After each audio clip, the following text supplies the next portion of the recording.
Hello, anybody that's popping on. We are just waiting for Haley and then for Audrey.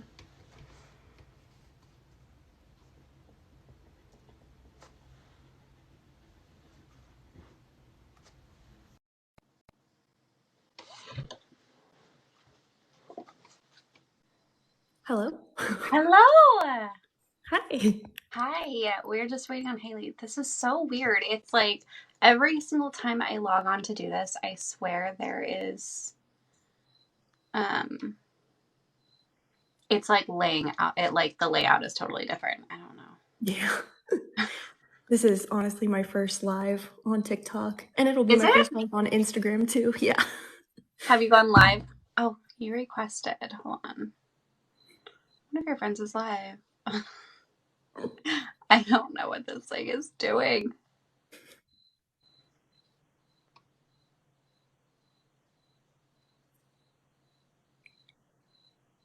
Let me see if it'll work. It said I'm only using audio, so I don't know why. Maybe you have to tap something to give it access to your screen. It was a me thing. Sorry, guys. Oh, hello! Hi. I was just telling Audrey that for some reason, every single time we've done this, the layout looks completely different. I don't even understand. Yeah, I don't know how to change it so that it's consistent every time. Also, sorry, I'm trying to and I don't I've never mess with it. done it here, so I'm trying to find the lighting. No, you're good. Sorry, how are y'all? How is everybody? I don't even know what day it was. I was literally just gonna say Happy Friday. That's wrong. Feels like it should be Friday. Yeah. It really does. I was just asking my boyfriend if it was Friday tomorrow, and he was like, no, it's not. I was like, okay, my bad.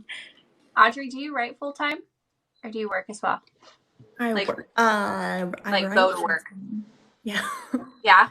Do you feel like since you write full time, do you forget what day it is? Or do you have a pretty good calendar system? I have a good calendar system, but that's because my daughter goes to preschool, except for Saturday and Sunday. So yeah. So it helps you have to know the days. Yeah. Have to know when stuff like spring break is.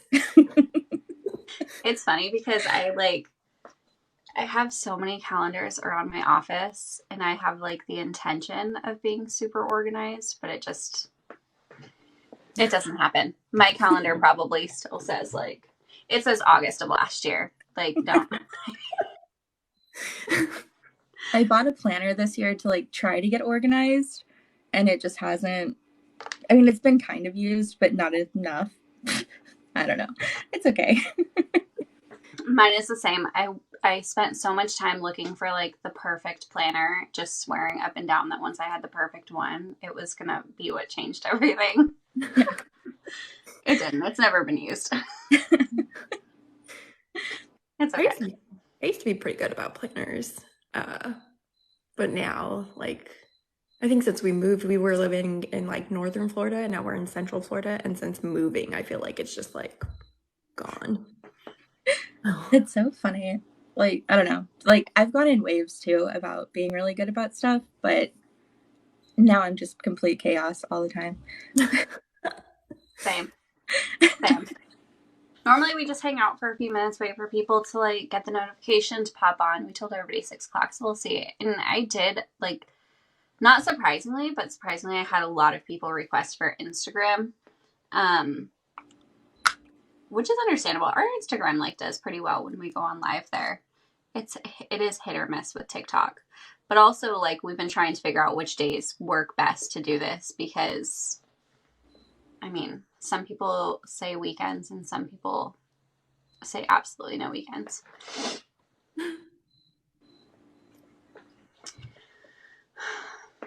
How often have you guys gone live before Kink Week? We were doing it once or twice a month for a month or two. So only a handful of times. A handful of times, yeah. And we've done just to go on and just chat with people. We've done Instagram and TikTok, and like I said, it's been hit or miss. The Kink Week thing, we were originally going to do a game called Chat Roulette, which I feel like we still might do, but the problem is that with TikTok, people have to have 1,000 followers to be able to go live. So if the whole idea was like just if someone pops in the comments and wants to chat with us and an author, that we just let everybody have like 5 minutes, and when the 5 minutes is up, they just totally get booted. But a lot of people, especially in book talk, I feel like a lot of people, they have like no following, and that sucks that they can't go live. Yeah.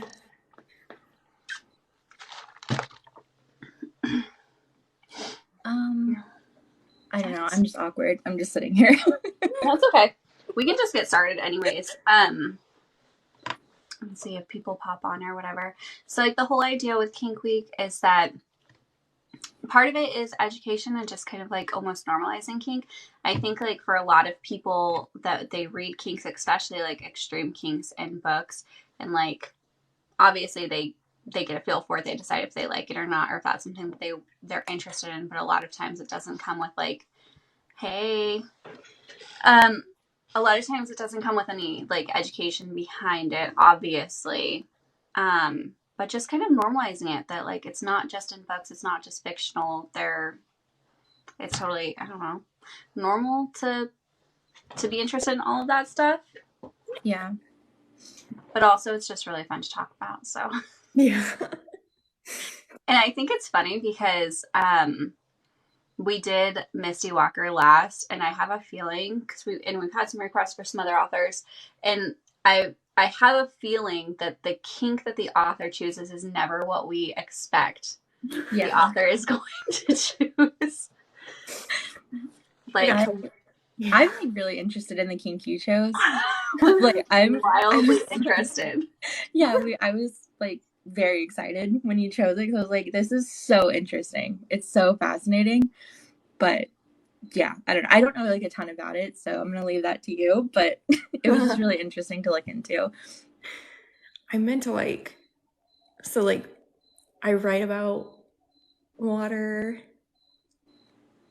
Can I say that word? Probably. Probably. You can add like a Y at the end. Yeah, okay. So I've written about water torture stuff plenty of times. But it's all been from like past experience and stuff. So like I was like, I better go and like look up what the internet says about it before I do this live, and then I just forgot. So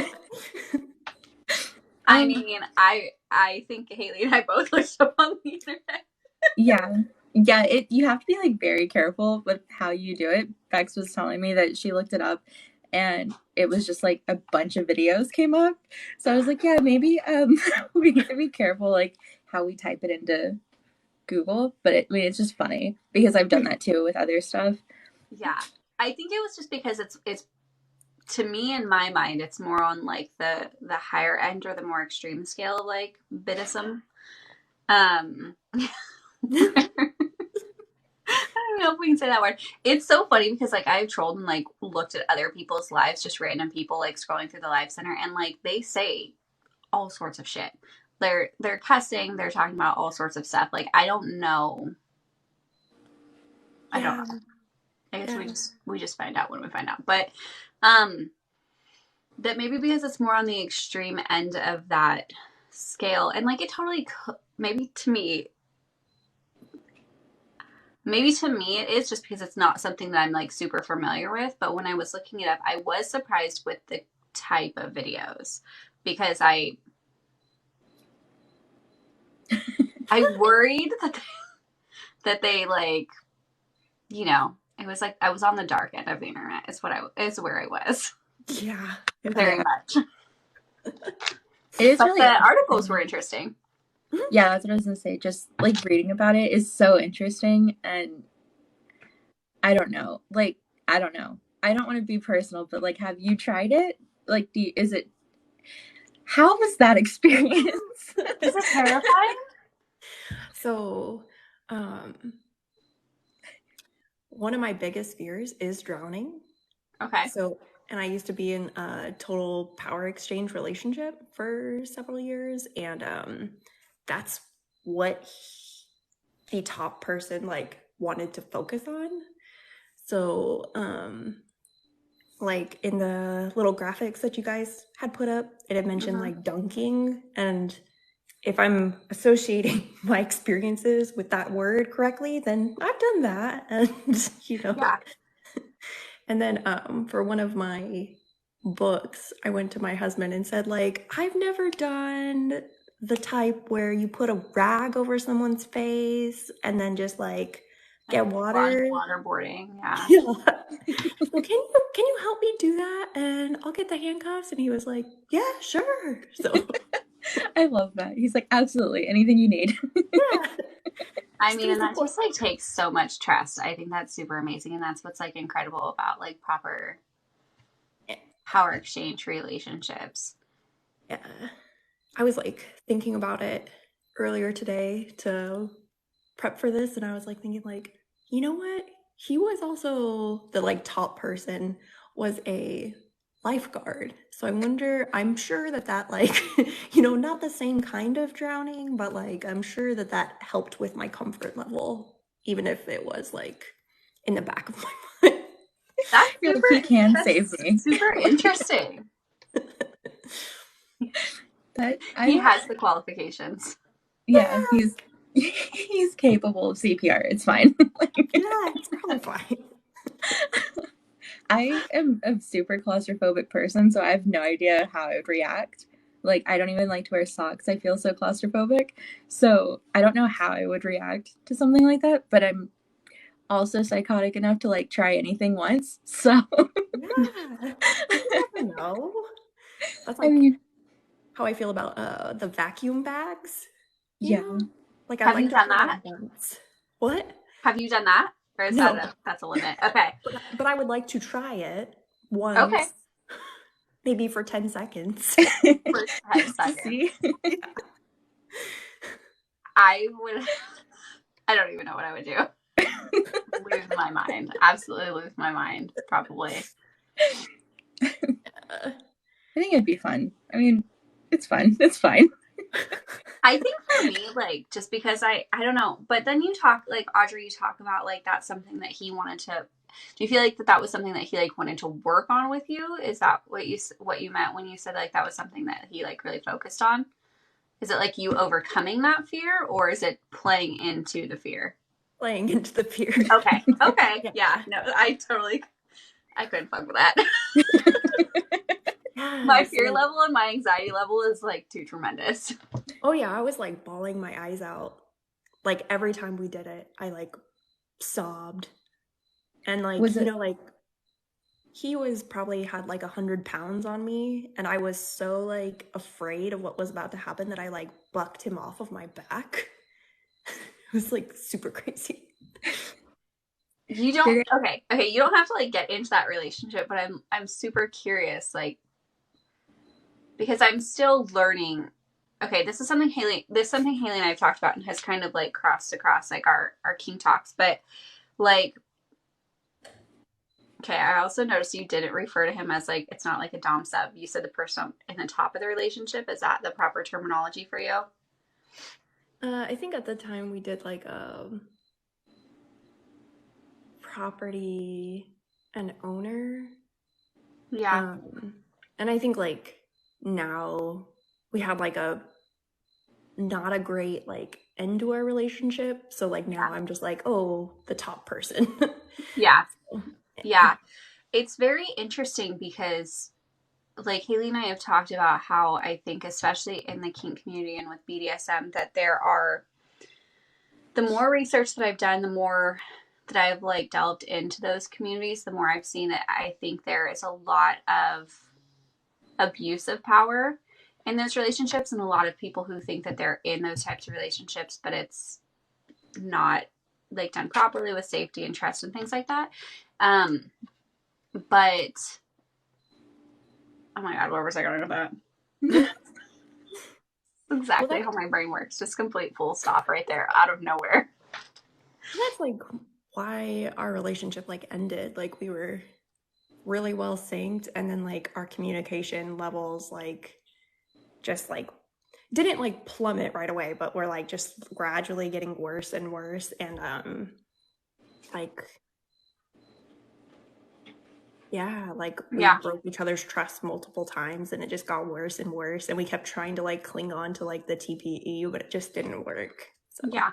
Yeah. Yeah, no, I think it's really interesting, but like that kind of stuff that, because I've heard in like actual like dom sub relationships, and I'm just speaking specifically to those types, um, that things like that, like, yes, you have fear kink, but like actual like fears and anxieties that like a part of that power dynamic is to work on those things and address them, unless you have like a genuine like fear kink where like we're playing into that fear. But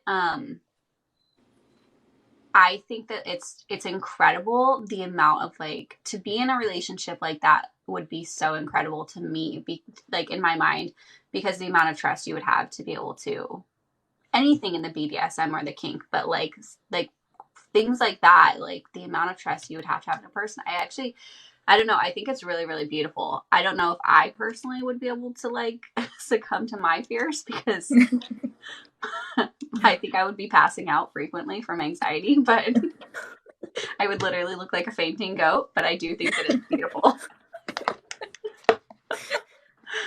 Was it like a common thing that y'all did? The water stuff? I don't know. I don't want to mess anything up on TikTok.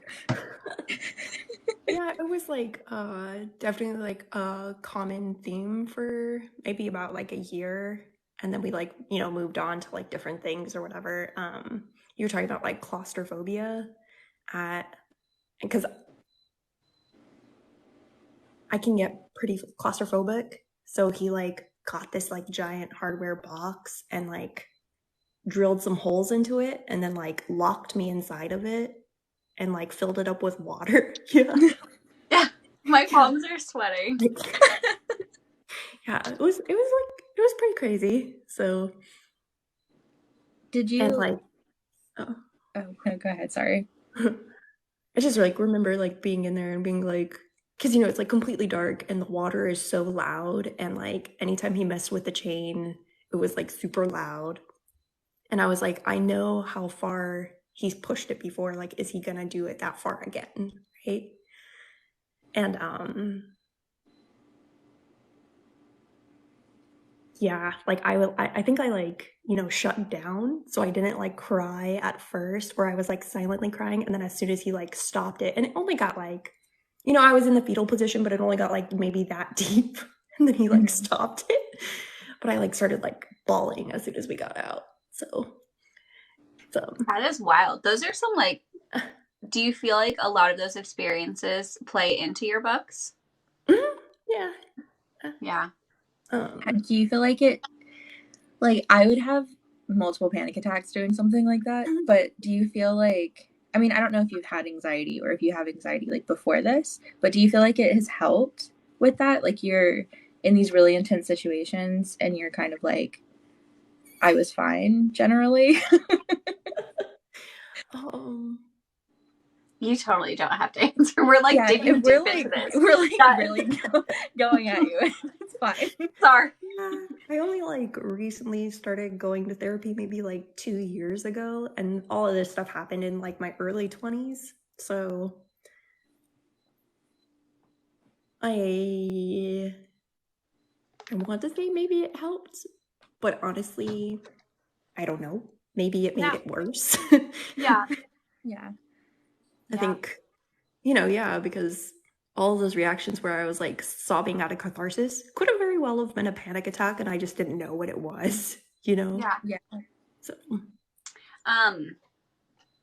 I think it's funny because when we had announced that we were gonna have you, like I had so many messages of people that were just one word phrases, and so many people said CNC that they assumed, because we didn't announce the actual kink at first, we just announced you, and so many people said CNC because I think that they like a lot of people equate that with your books and just how like amazing those scenes are and how well done they are.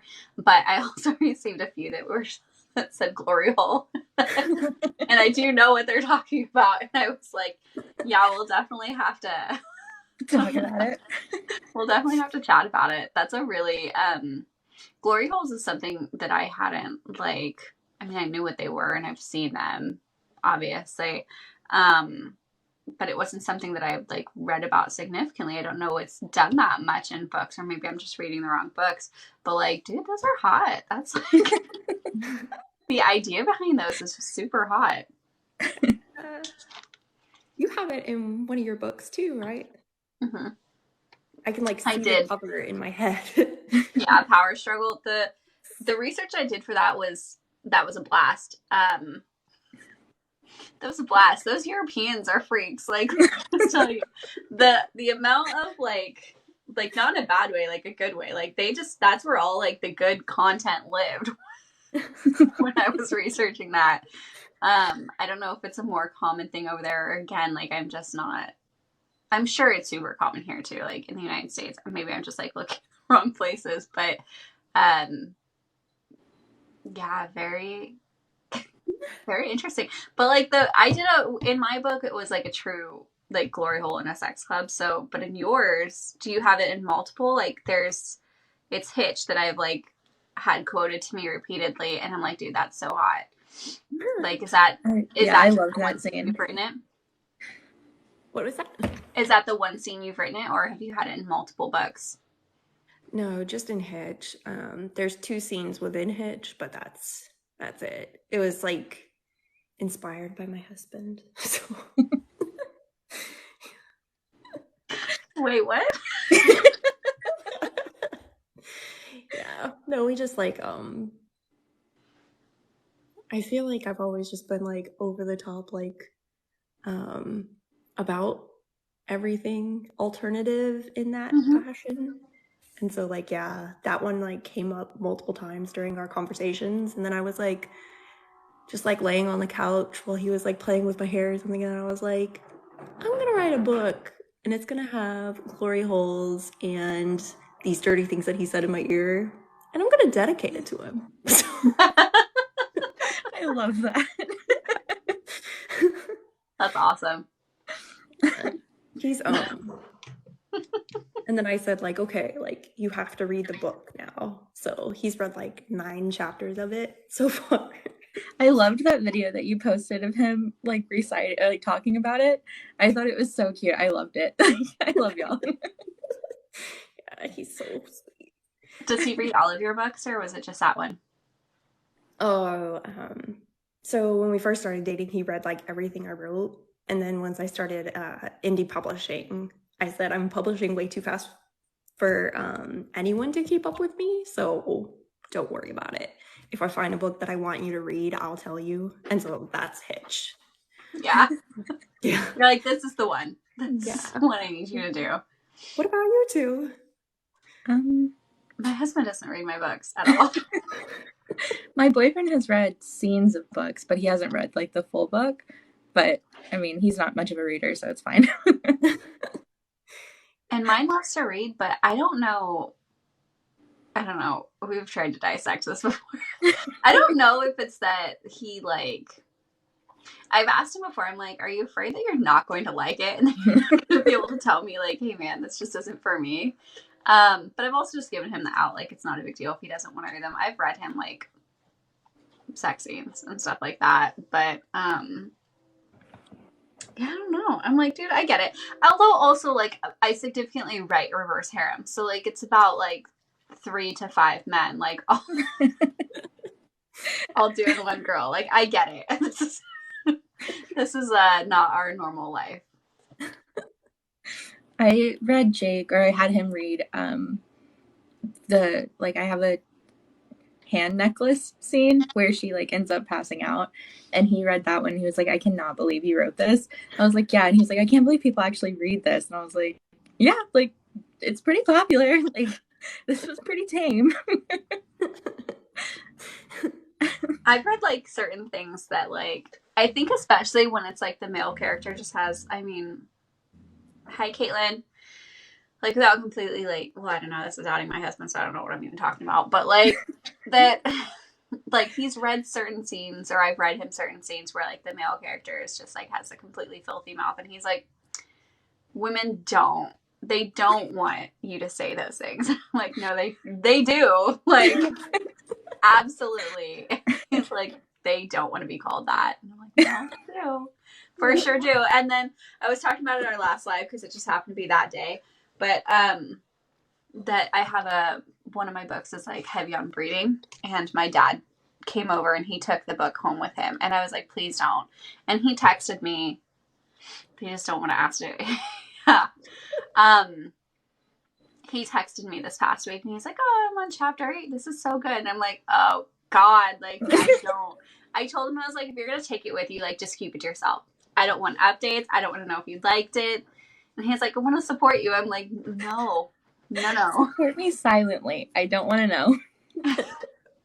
Like, I can't. I looked back at it when he said where he was at, and like that was the chapter where he calls the guy like calls her like a jizz guzzling like trollop basically, and he's like, yeah, it's really good. I'm like, that's nice. I read something that said that kinks are hereditary. I don't know if that's true or not. Why would you say that? I'm sorry, I just have to tell you. Oh God. You're welcome. You're so welcome for that. Oh shit. I don't want to think that. See, even Caitlin agrees. I've been mortified since. Okay, that's like, that could be totally possible, but like we've also talked about how with I think the exposure, especially like the way that the book industry is coming along with kink, that the exposure a lot of us readers have, like, I don't by any means think my parents had any idea what like 1/3 of these things is.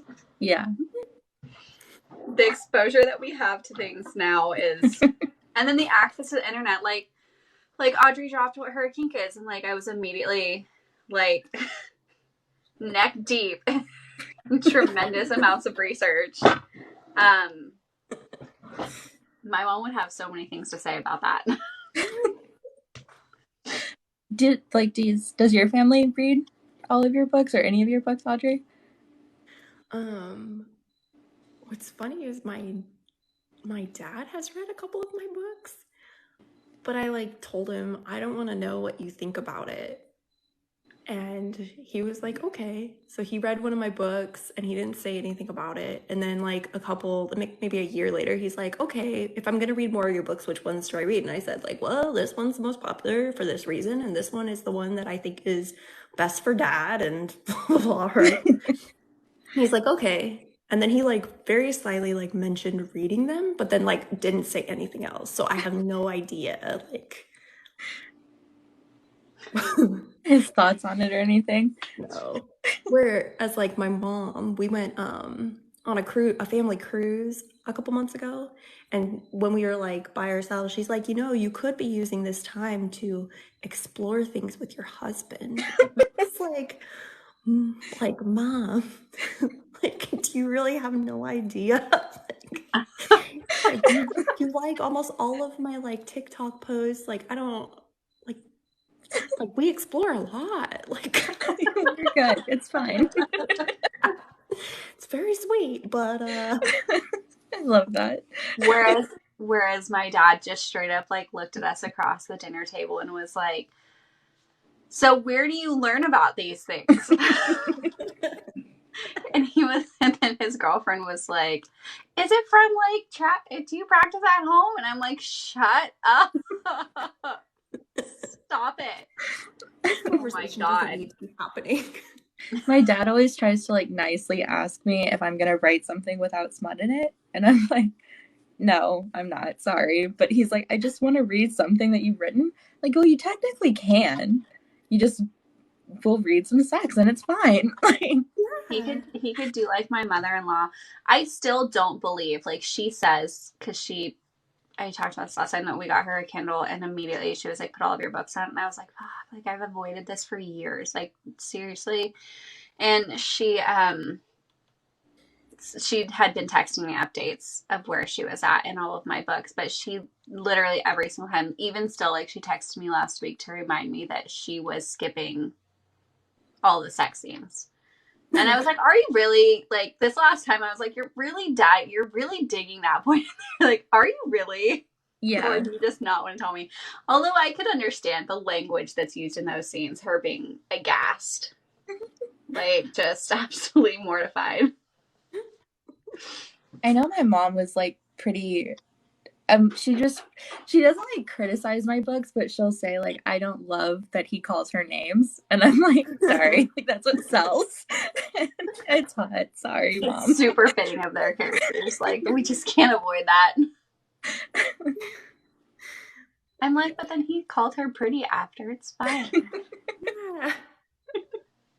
He's saying it because he likes it. Yes. Everyone's into it. He may have choked her out with a belt, but then he said that he said she looked so pretty when she was sleeping. It's fine. What has been like your favorite kink to write about?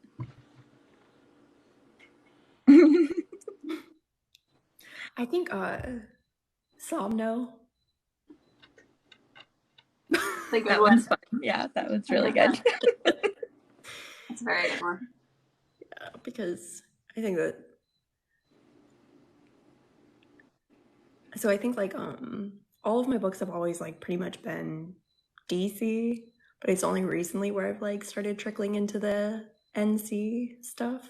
And so like Somno to me was kind of like that gap of like, this is almost NC. It is NC, but then she wakes up, but she doesn't fight it, but she kind of fights it. And so like, I think it like, you know, like does that wave. Yeah. Yeah. What about your favorite? I have not seen like a lot of people write NC, and I love it. I love it in your books, but we were talking about this, Bex and I, about like adding it into, I mean, at least for my books. And I was going to like completely just like talk your ear off and ask you a million questions about it, but I was like, I don't want to bother you. Because I think we like started to talk about it a little bit, right? Yeah. I don't know how, because I can get very personal very fast, and I don't want to like overstep a boundary. I think with any kinks, like, and especially one like that it's going to be for some people and it's not going to be for some people. And some people are going to classify it as NC, as an actual kink, and some people are going to classify it as something else. And it's just not, that content just wasn't meant for those people. And that's okay. But like, we've talked about that with all sorts of kinks, because like with Somno even, I mean, like, you have some people that are going to go feral for it, and some people are just going to like, that's, you know, straight hard R, like that's not acceptable, and that's okay. Like, don't pick up another book with Somno in it. It wasn't for you. Yeah. We were actually just talking about this the other night, because we were talking about like breeding specifically, and to me, like a breeding kink, like I'm into it, so it's totally fine, whatever. But like, to me, it's like on the lighter end, whereas, and some people will just completely obsessed with it, could read it again and again and again every day.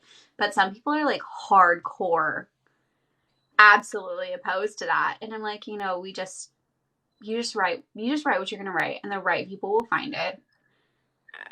That's just how it is. It's hard to learn that in the beginning. I feel like I've gotten a lot better at that recently. Like, doing more NC, just kind of like embracing whatever I want to write about. But like, man, in the beginning, you're just like, I don't know what to do. Like, yeah. You know? Yeah. So. Yeah, I had one of my last, sorry, Haley. No, sorry. No. I was gonna say, like, I had one of my last books came out. It was Power Struggle, Assessment of the Glory Hole, and it's a female dom and a male dom, and so it's the entire point of it is like, that's one of the issues, is that they are literally having a fight for dominance, basically. And it was funny because like, I had somebody who commented in a public forum, which whatever, like it just is what it is, but they had basically said like, that's not a thing, like you can't have that. And I had this realization even just with that comment where I was like, I think that the thing with like kink and writing kink, especially for those of us who like really dive into like learning about it before we write it or have experienced it before writing it, that there really are, you have like the hard and fast rules when you're actually partaking in a certain type of relationship. But other than that, there are none. It's about the exploration of it. It's about finding somebody that you can trust with it. And I think that like it's interesting because I've learned that just the same as like we talked about writing Fae last time, where like I've gotten super nervous about writing Fae because there are people who read that think you cannot write outside of what we've decided that the rules of Fae are. And I think that it's the same thing for kink. Like you have to write what drives you and what you enjoy writing. And some people are going to have very, very big feelings about that. And that's it. That's okay. Yeah. It's just okay. Like, I don't know why that like one comment I was like, but it can. We can literally write whatever we want. Like, I posted I like reposted some TikTok onto Instagram, and I got a comment that said like, "Oh look, it's another romance author that doesn't know anything about kink trying to write kink." And I was like thinking like,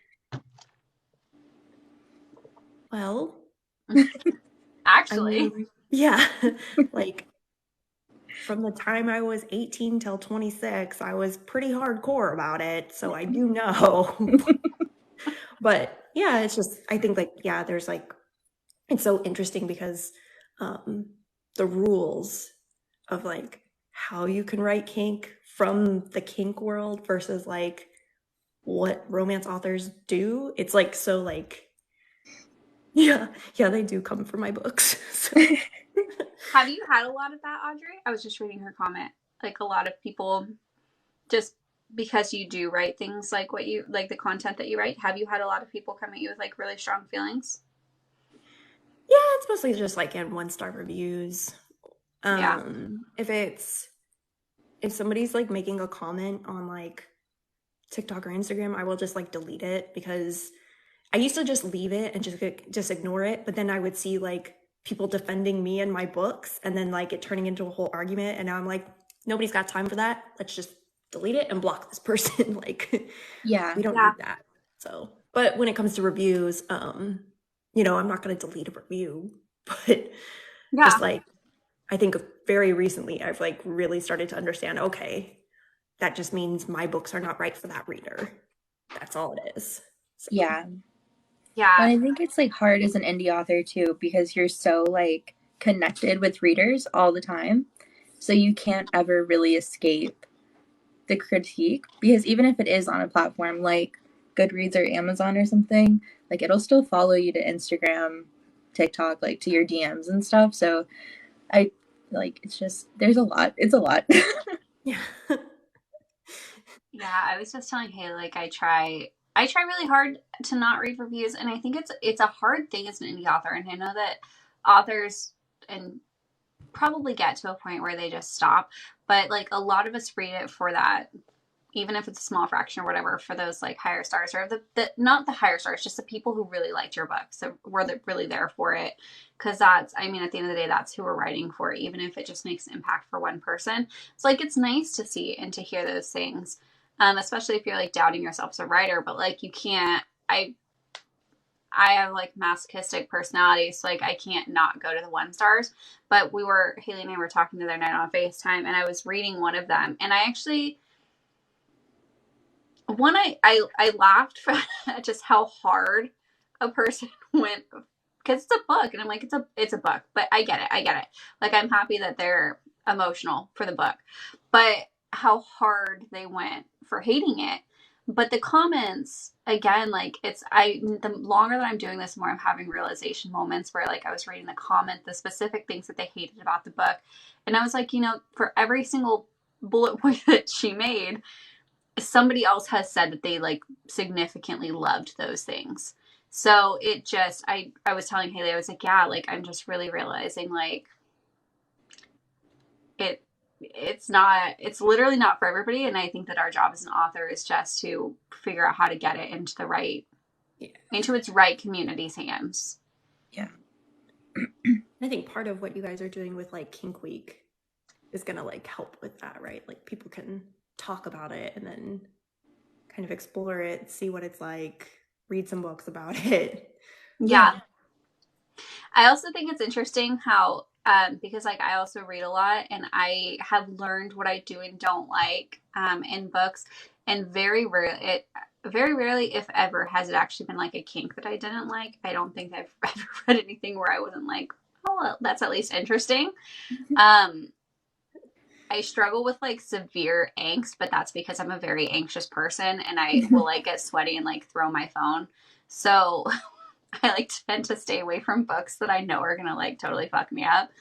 Um, but it's interesting that there are readers who like will hate a certain trope or kink or whatever, but like still insist upon like reading those books again and again.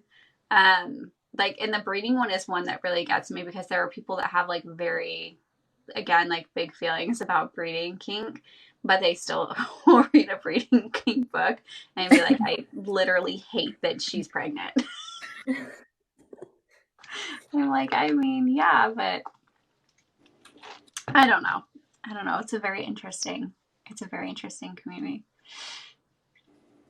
Yeah, Good Caitlin. mornings, ignore them and story day. This is true. Have you been writing like heavy kink since you first started publishing? Since I started indie publishing, no. If you like read my first like BDSM romance, you know, they have a really long negotiation discussion. It's like doesn't go too far. He maybe like does a little bit of impact play. But I didn't really understand trigger warnings at that time. So this was like in 2018, 2019. And so like I still like I don't think that those books got very dark at all. She like crawled over glass once and like got spanked once, but he was very sadistic about it, right? And like I got some readers that were like really struck, you know, like very shook by it. But I think it's because I didn't understand how to write trigger warnings or how important they are. Mm-hmm. So yeah, which is something I've changed. yeah. Trigger warnings is even an interesting thing because I feel like that's almost a newer thing. And I definitely understand the need for them. I think that I've come to this point where I like question how much like I've seen contradicting things about trigger warnings where like people feel like essentially everything inside the book should be part of a trigger warning. Um, it's an interesting like conversation that I see like constantly happening in the book community about what should and shouldn't be inside of a trigger warning. I mean, a checklist, yeah. Well, so even that, because I see a lot of people will put, you know, in the trigger warnings, they're putting all the different kinks that are going to happen. They're going to put like what type of relations are happening, if it's male, male, male, female, or whatever it is. And then I see a lot of debates about people really finding it important that we put pregnancy as a trigger. I definitely understand like pregnancy loss and stuff like that, but putting pregnancy as a trigger, or even the new one that was happening like in comments that I was tagged in a couple days ago was putting cliffhanger. That cliffhanger needs to be inside of a trigger warning list to let people know that it ends on a cliffhanger. I don't know. I think it's interesting because like at what point are we like totally taking like the surprise factor out of a book? You know? Yeah. I think so I've like debated this a lot, like, you know, and I have like I know, one Caitlin. Sorry. I had one beta reader and good friend that like told me like you really need to like stop being so explicit in your trigger warnings because you are taking out all of the fun for us or whatever. Like, I want to be surprised. And I was like, yeah, but if people need that, then it's there. And for other people, it gets them excited to read it like a hook. Yeah. But yeah. And if people really want to be surprised and don't have any triggers, then they, can skip it. I think what I find more often though is that people do like genuinely just they skip it, and then that we may have them get mad about certain content being in it, but they literally just skipped the trigger warning list. I don't know. It's interesting. What, Caitlin, did you see? Because I was tagged in that post. So I didn't know what to say.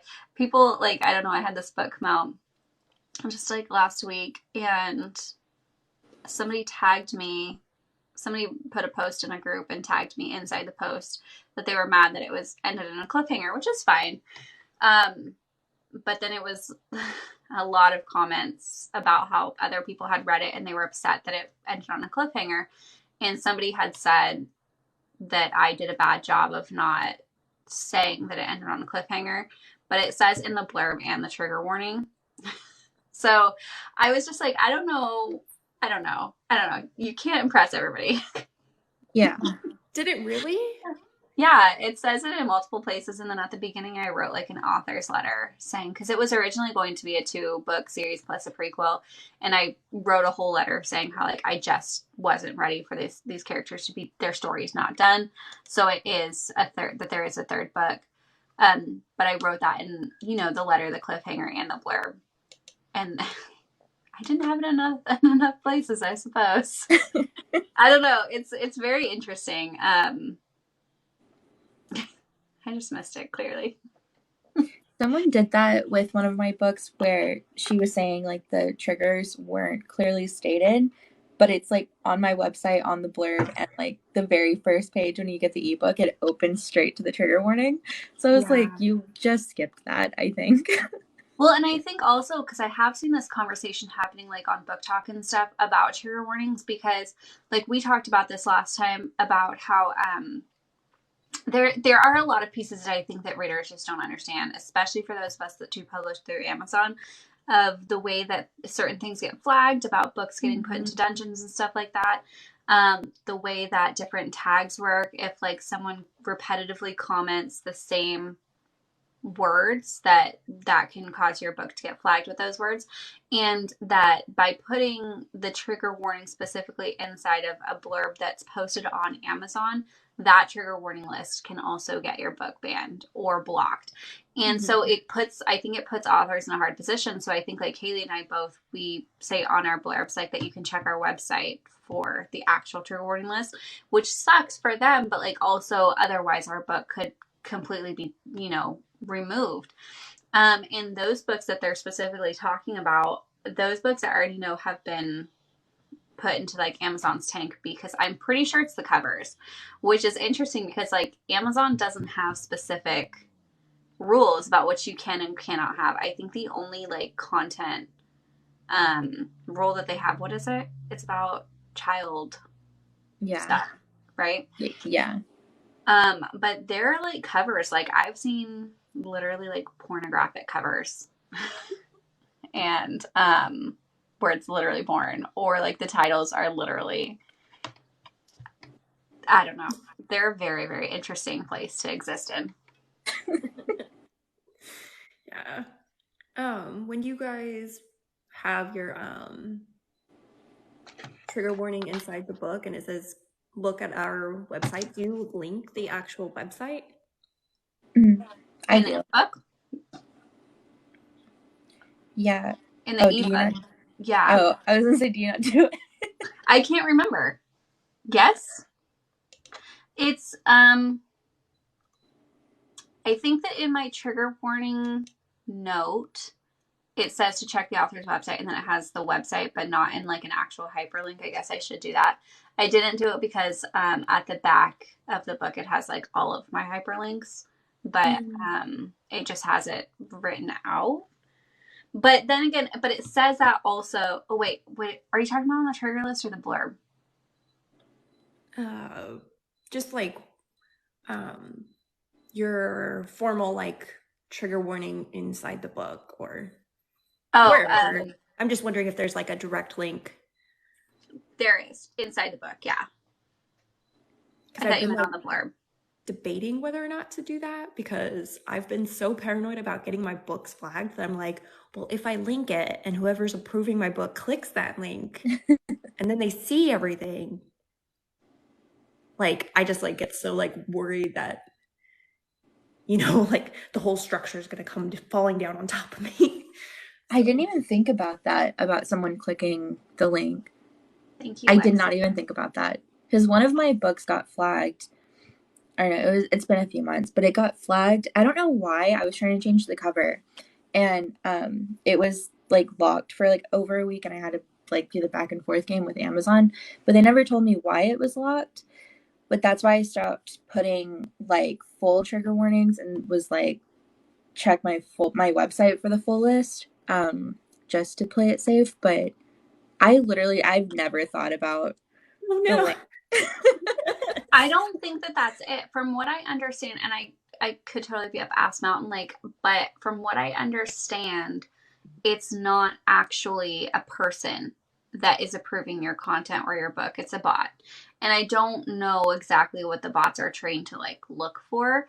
I genuinely think that I'm at the place with Amazon where I believe that they will like approve almost anything. But once someone says something or it somehow gets flagged, then a person will go in and look at it, which is why I think some people can have their book on for a significant amount of time and then all of a sudden it gets pulled or flagged. It's because they say that they have bots that are constantly trolling and skimming their content.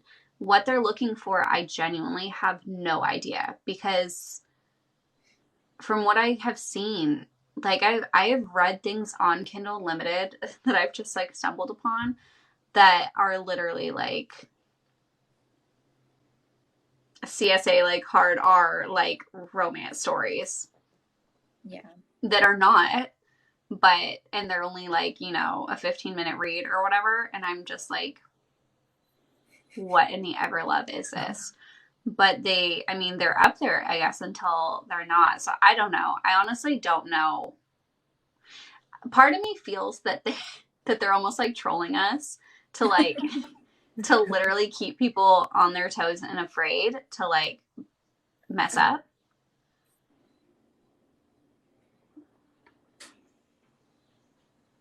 It was. And I that's didn't because care about that one getting banned. and it had like CNC or NC or something, but it's been up for like a long time, right? Wrong. Yeah, I knew that. Oh my god, I went to find this episode, so it's gone. That's crazy. Well, because that one is it actual blood or step? Isn't it like her uncle?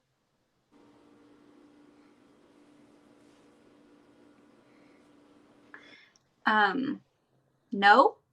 Oh, I don't know what. Maybe because it's called wrong. Why is it wrong? What is happening inside of it that makes it wrong?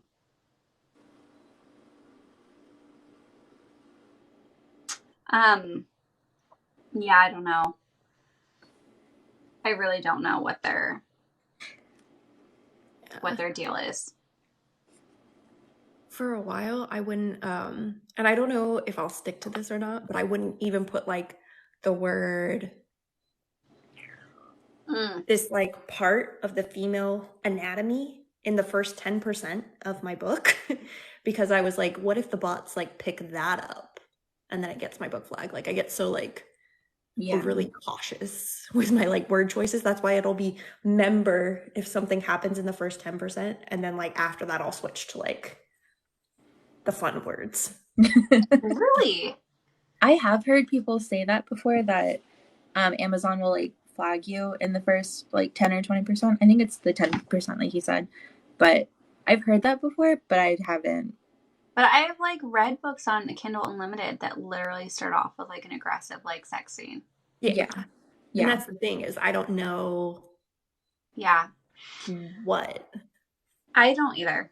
I generally don't think that anybody will ever know what their deal is. Yeah. I do truly believe that they just troll. And sometimes, like I was just talking to my husband about this. Why we randomly switch words and never go back. Literally goes from like member to like aggressive. Yeah. COCKs. Um,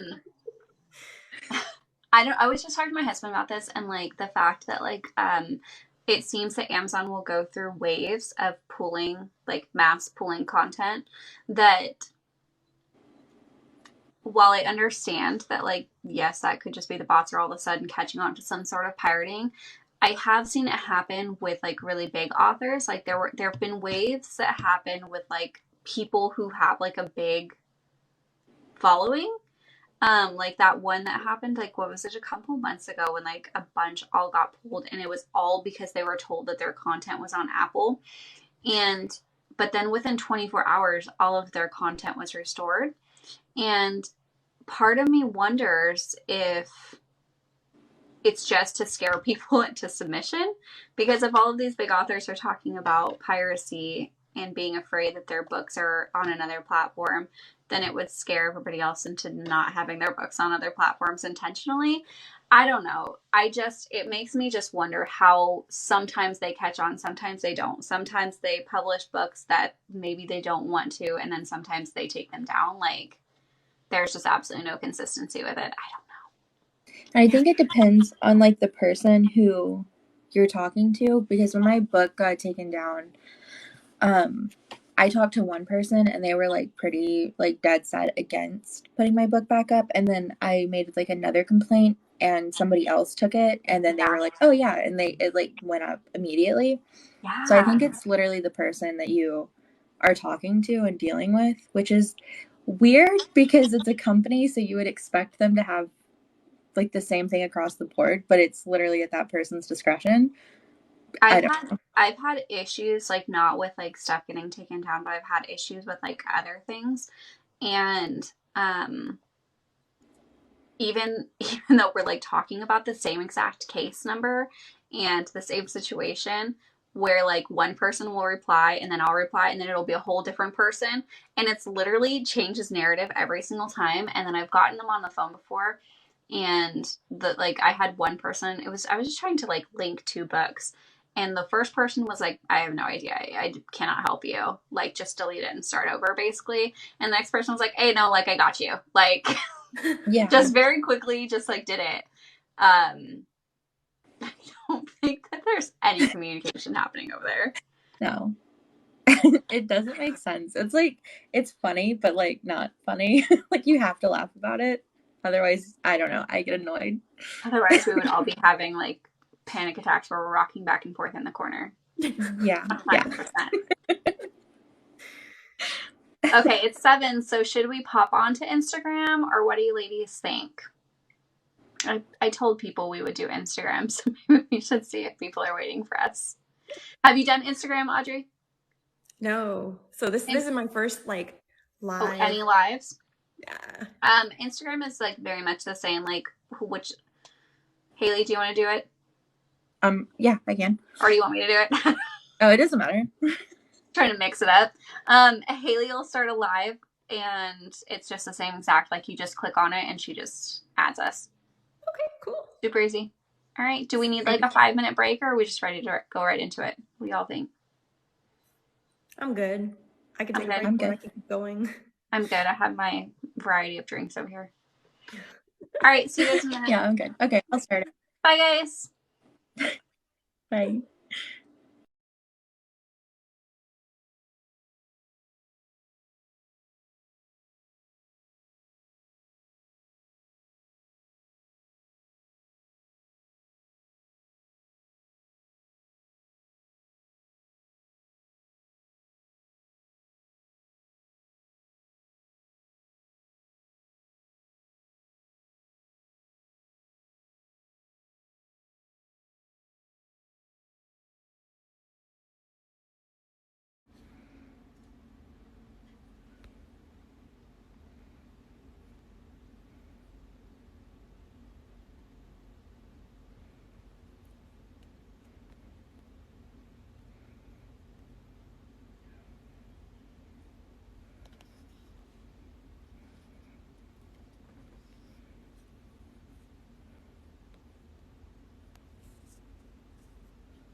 Okay, are you on? I am. And I think you'll have to turn your camera on. Am I there? Do you see me? Yes. I'm so sorry. I don't know why it's like this, but it's fine. Like what? Like the two squares and then like big. I feel awkward. Wasn't that how it was for me? Yeah, I Was just it feel me awkward big that I'm and the you guys small? Do you feel like you're like hosting a dinner party? Because a I little did. bit. A little bit. It's fine. I guess Instagram, was your app working? No, mine wasn't. Yeah, mine. I thought that like I've never done live, so I don't know where to look or anything. But I was trying to post something earlier and it just won't post. So I don't know. Yeah. Hi, Ashley.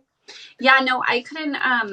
I just posted on Instagram and said that we were coming back over to TikTok. I don't even know if it posted because it won't load anything. So Yeah, mine wasn't either. It's weird. Sorry about that. maybe they're updating or doing something wild. Yeah. Instagram does weird stuff all the time. It's fine. Sorry. I feel like it's still my preferred app. Shh, don't tell TikTok. We're about to get like completely banned. That was their one hard limit.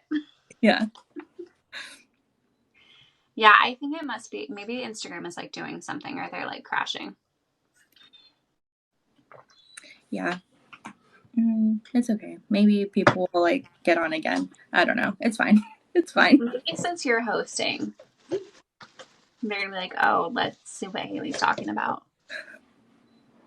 Did you get a notification that Who? I was going live or no? I did. Yeah. I don't know how it works. I have all my notifications off for TikTok, so I don't know. Hi guys. Hi guys. Thank you for popping back on. We're just talking to Audrey. We've been talking to her for the last hour about all things just wild and chaos and kinky and Amazon and books and everything else. If you're new here, I'm Bex. Haley is there front and center hosting our dinner party. We're the Awkward Authors, where we talk all things kink awkwardly. And tonight we're joined by author Audrey Bresch, who is talking to us about really, really cool kinky shit. I don't know why I'm like getting nervous again, like we're doing this for the first time. No, we are not virgins by any means. It's fine. It's fine. Awkward is my favorite. Yeah, we're tremendously awkward. I'm actually impressed with our like semi-functioning skills, Haley, because like when we first started this, we were really terrified that we were not even going to be able to like get any words out. So I mean, I think you less definitely awkward. carry this. I just kind of sit here and awkwardly laugh, but it's fine. It's okay. Maybe no, we're great. We're good. We're totally fine. You take pictures of all the craziness.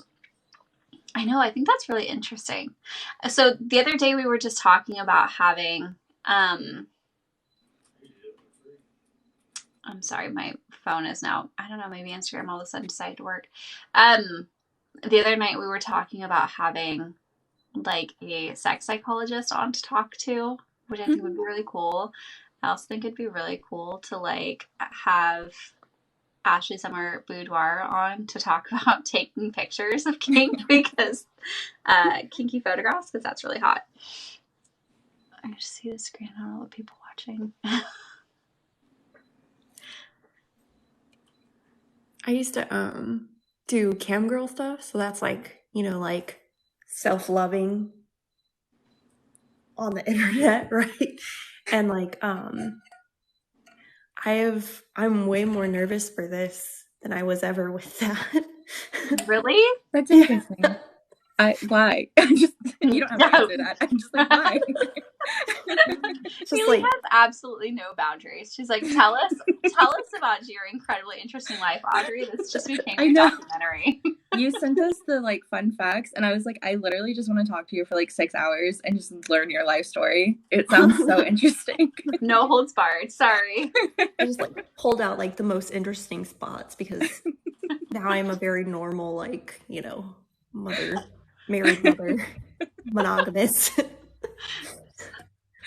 I mean, I mean, it's all fun. I think it's cool. you literally have probably experienced all the shit that like the rest of us are like, dude, like bucket list. Yeah. That's totally fine. I mean, so what did you ask, Haley? Because like I feel like I want to know now. Oh, just why are you more uncomfortable with like TikTok lives than camming? It was just interesting. Yeah, I think like because like body parts can be very distracting, so they don't really care what you say, so you can just like do whatever, and everybody's like, "Oh, she's so cute," whereas like this feels like I'm like, ah. That makes Like, sense, actually. don't focus on my face. Yeah. Distraction. You want me to talk about my books? Okay. Isn't that hilarious? My husband gets so mad at me because if people ask about my books, like I have the absolute worst freaking sales pitch in existence. Like if someone asked me like to line up all of my books and say what each of them are about, I would completely forget all of them. Yeah. I would be like, I have no idea. A man and maybe a woman. I don't remember. They do something. I don't remember what, but something. Probably involves sex. Who knows? Yeah, like sometimes I like forget character names and stuff because like once I'm like done writing it, I don't go back and reread because I feel like I'll just pick myself apart, right? Yeah. So it Yeah. like vanishes. It's like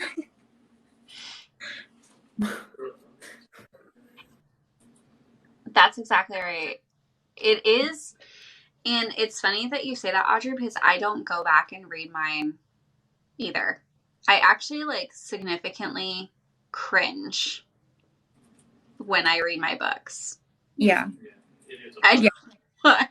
Even if while I'm in it, I'm like, hell yes. I love every piece of this. Like, I'll have moments where I cry. I know what they contain. Like, I love them so much. But as soon as I'm done with it, I'm like, nope, never again. Yeah. I do that with, I was just writing the 5th book of in my series, so I had to go back and kind of like reread, kind of like skim through the first 4 to make sure that everything was cohesive. And I was like, I was cringing so hard the entire time.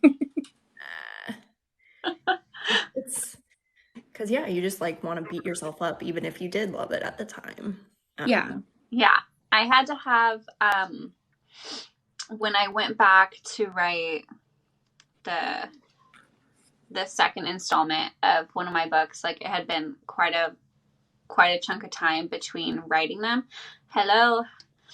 It had been quite a chunk of time like between writing them that I had to go back and remember like what she was wearing because it was like literally like between like the scenes, picked up right exactly where it left off.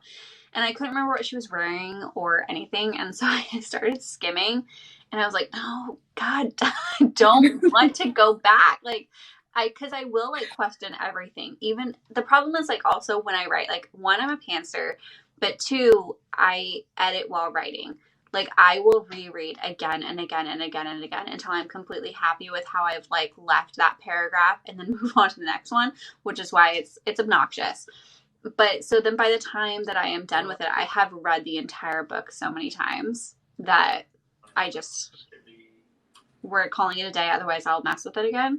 But I had to have my PA. I was like, these are all the questions. I need you to go back and find the answers. I don't want to. I don't want to go back because then I'm going to be questioning a book I put out 6 months ago and why I said any of the things I said. Yeah. I've got a. Oh my God. My boyfriend's playing his game and I told him to not talk. Just throw a water bottle at his head. It's fine. I'm so sorry. Anyways. Stop talking. It's okay. Sometimes like I'll like go back and read. I'm just going to the other room. Ignore me. Anyway, sorry.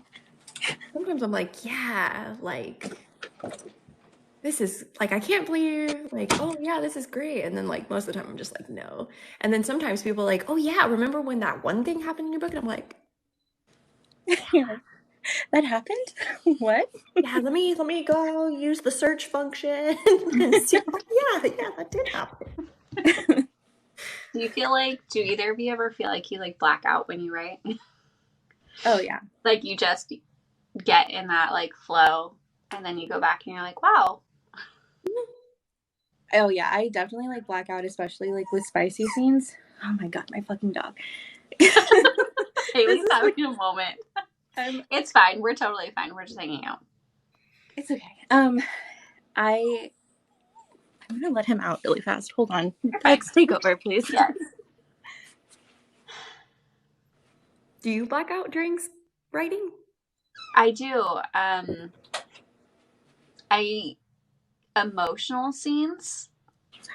I don't know where like I go to a different place during emotional scenes, but then I'll come out of it and like just be like, oh my god, I don't remember how I got here. Thank you for popping in, Ashley. Yeah, and then sometimes with sex scenes it happens too, but a lot of times it's like the emotional scenes that I don't know. I black out for them. What were you saying, Haley? Oh, I just black out when I'm doing spicy scenes. That's it. It was literally nothing important.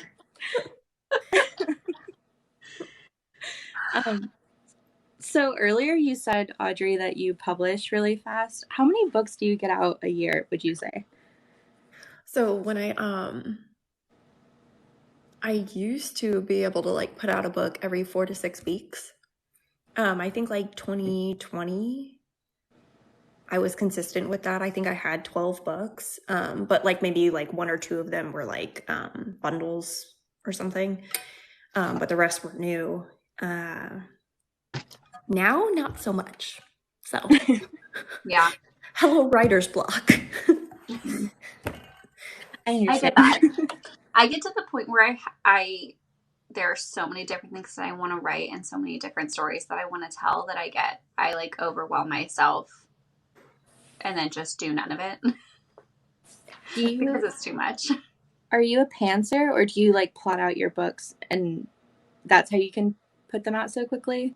Oh yeah, I'm definitely a plotter. Like when I was putting them out that long, and even now when it's taking me like months and months to put out one book, I have like, you know, a 17-page like outline of like, here's my character chart and here's like each paragraph, like a paragraph or 2 for each chapter to figure it out. So what about you?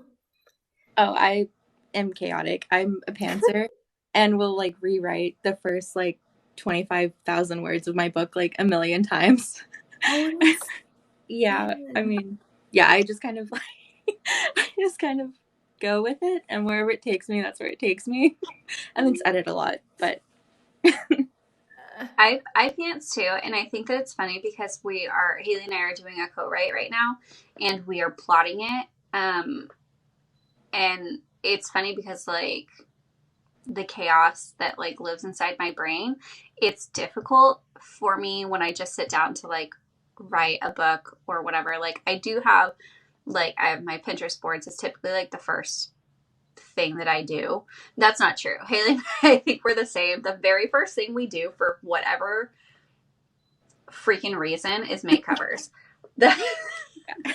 Like, and it's almost like the cover that like inspires the story, or like for me it is, because sometimes it'll even just start with like just a snippet and then it just like devolves from there. And I do make my like character charts and my bios for my characters, and then a lot of times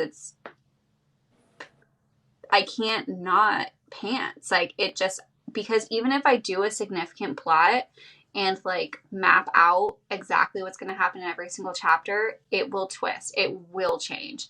I cannot for the life of me stick to one. But it's funny because this co-write that we're doing, like we have plotted it and planned it so significantly that we feel like we're living in this town with these characters, with our besties. Like I have dreamt about these characters so much. um, that we've both said that we feel so strongly about like this book and this world and how well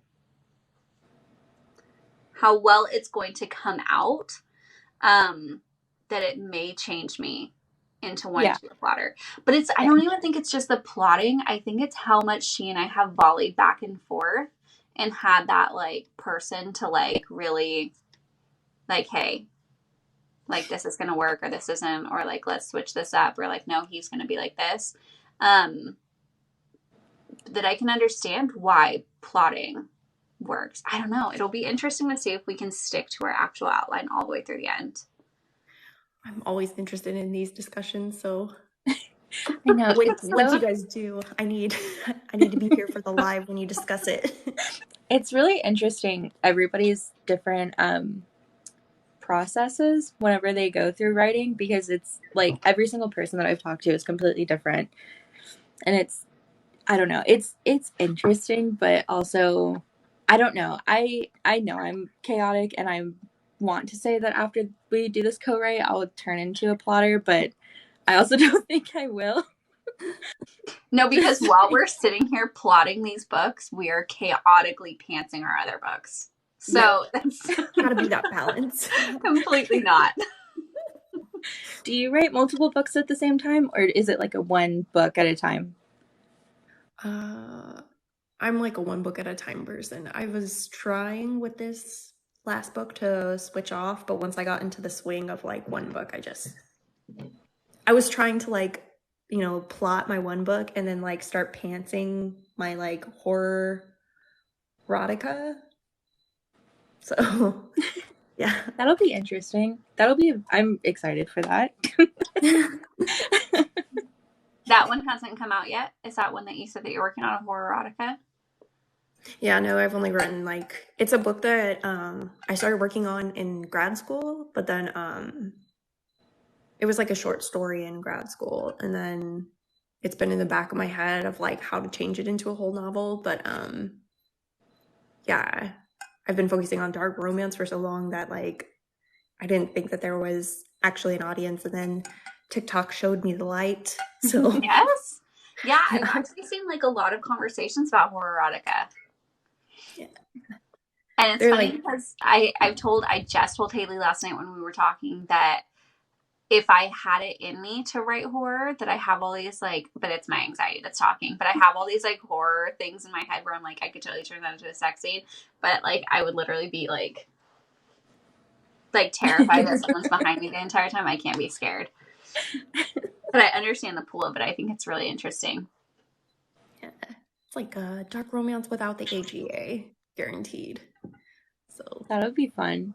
That's I think it'll be cool. cool. Caitlin, I think that it's funny that you said that. Yeah. I solidly think that this severely plotted book is going to be way better than any pants that I will ever put out. And honestly, like it's not that like I don't have a connection to my other books. I love them, and like I do plot them. I just cannot stick to them, and it's because the story just, while I'm writing it, it just twists and turns. But with this one specifically, like I have noticed a significant difference in the layers. Yeah. That plotting allows you. Do you bounce? Sorry, go ahead. Do you guys like switch off chapters, or do you like one person drafts it, the other person edits it, or what's your process like? We're still learning. Yeah, we haven't officially we're outlining really in depthly right now, but I think after we get off live is like our first real writing session, so it'll be interesting, I think, but I'm excited to see how we do it. I think right now how we've been like outlining and stuff, we're both on the same Google Doc, so we're kind of like reading as the other one's writing and kind of going back and like adding stuff. So maybe that will be how we write, and I don't know, honestly. With this one though, I think what it has allowed us to have these, like, because everything that we've done essentially like while on FaceTime. So when I tell you like that it's been days and days and days and weeks of 12-hour conversations because we are just, I think that the story is already written. It's just not written, but it's significantly outlined. All of the characters are so fucking in depth. Like it blows my mind. I think that it's incredible, but it's that experience of having another person to go back and forth with and be like, well, what if they, or like we have these people literally from like birth to like side characters, the neighbor, like, and I just think it's amazing because like we are living in this world now.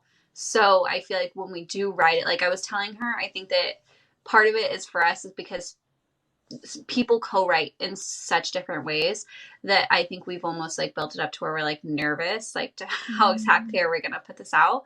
But I was telling her last night, I was like, I think that we both have the same exact like story in our heads at this point, that we could like write this book completely separately and bring it together. And I think that they would be very, very similar.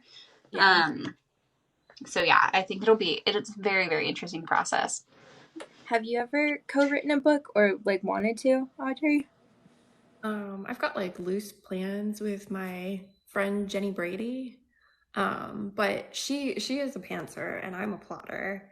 And so like I was like thinking like I really want to like try pantsing. But then it like also like feels like I'm like, oh, can I do it? I don't know. So and we've just like had loose discussions with it, and we're both working on like other stuff right now, so I don't know when that will happen. We're like considering maybe trying it on like Kindle Vela. So I don't know. Yeah. That would be exciting. That'll be really cool. I'll talk your ear off about, or not talk your ear off, I'll ask you a million questions about how y'all's like writing process is. If what we all do. I'll ask you to prepare for ours. So. We've asked like other people like how they've done it, and we've heard like so many different mixed things. That I think you just have to find out what works for you and that person. If you have like a similar writing voice, like we've seen people who have literally just like one person just writes and writes until like they find a stopping point, and then the next person just literally picks up where they left off. And then people who are literally like in the doc at the same time, like if you do like a shared doc and they're like just, like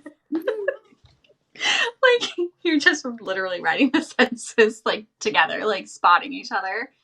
Well, like you said, I think earlier about the different chapters things, we were talking about doing that, but we have 3 POVs in this book, so we're like, I don't know who would do the, like someone would have 2 to have to do, or I don't know. So I think we're just going to try to like mesh it all together and see how it goes. And I think that we both love all 3 of the characters so much that like, yeah, we just want to share in the whole experience. Because I've heard like the Twisted Sisters. Have I heard them? I don't know if it's across all books, but I remember like hearing at one point people saying that like one wrote the men and one wrote the women. That makes sense. Yeah. Jenny and I had talked about doing that too, but I don't know what we'll end up doing. Do you have a preference? Like, do you prefer writing men or women?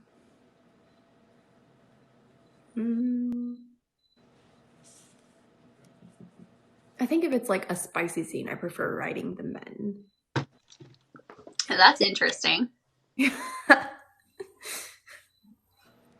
Why do you think you enjoy writing from the male POV more for that? This is gonna get like a little bit out there, but I think it has to do with the male gaze, right? Which is like, you know, whatever kind of lingo, but like I think that that's like how our minds are like trained. And I think like to see that desire within the male character's point of view, it's just like hot. And I think that that's why like a lot of the time I prefer to look at women when it's corn, because I think like, yeah, just our society like makes us want to be in that view with the male party. Yeah, that makes sense. I never thought about it like that, but that makes a lot of sense. Because noticed that I like to write from the male POV just generally, but also in sex scenes too. And I literally never thought about the male gaze. I never thought about it that way, but that makes a lot of sense. Now I I'm feel like I was like, oh, I'm thinking about crazy. that. No, I don't think that's crazy at all. I really like writing from the male's POV too. I don't really know why. You know, I think another part of it is like we're hard on women, right? Like we're hard on each other. We're especially hard on ourselves. Yeah. So Yeah, that makes sense too. Yeah. Actually, that makes a lot of sense. I don't know why I'm having this like epiphany right now, but that makes so much sense. I think especially because you could get into the mindset of writing, I don't want to say necessarily like what we want the male to say to us or to feel or to think about us, but kind of that you can write. It's easier for us to write what we want in reciprocation versus what I don't want to say what we feel like we're, I don't know, like giving or doing, but like also I feel like you can only talk about how many times a male's like abs contract versus like everything else that you could say about a woman. I saw somebody post on I don't remember where they posted, maybe Facebook, but they were talking about how like the female characters are always like put through the ringer, and they were talking specifically about Grape and how it's always, or how it's usually like the female characters and it's never the male characters. And she was just kind of like ranting about how she doesn't want to see it, but like that she just wants to see like this happen to men, and she's kind of tired of women having this thing. So it is really interesting that you're saying that we're like harder on ourselves and harder on women, because I feel like that's maybe why we tend to do that. I mean, I don't know. I'm completely talking out of my ass right now, but I stand by the fact that I don't think that this is across all boards and obviously not for all authors, but I feel that a lot of times, especially in romance, that like, I know for me, I know why we literally were just talking about this, that I had someone send me a message and ask me to stop making my female characters go through so much. Haley and I were talking about it, and I said, I genuinely, it's not that I don't realize that they go through so much, but I think a big part of it is that within romance, I mean, yes, it's part of the story arc because it's, you're writing an alpha male, a possessive alpha male romance where a part of that story is having the savior complex. So like it's not that we like want to write like a weak female or a female who's gone through so much just for the purpose of like dragging her through the dirt, but part of that character arc with that having that alpha savior male complex, she has to go through something in order for him to come scoop her off the ground and be a alpha savior. So that's part of it. The other part of it for me is I know that in most all of my books that there is, whether it's distinct or not, a lot of my trauma. So it's that like perpetual like catharsis of like her going through something and having someone just that's implicitly there for you. And I think that that's actually a story that whether it's she goes through Grape or she goes through abuse or she goes through whatever the hell it is, that's something that a lot of people connect with, a story where you have someone who's like there for you regardless, you know? So I don't know. I don't know if that's exactly why I write it or if I really just want to dig females into the ground. I don't know what the deal is, but apparently I do that. I could psychoanalyze myself and writing for like ever. It's just really interesting. Whenever you dig deep, like the whys of why you do stuff, it's interesting.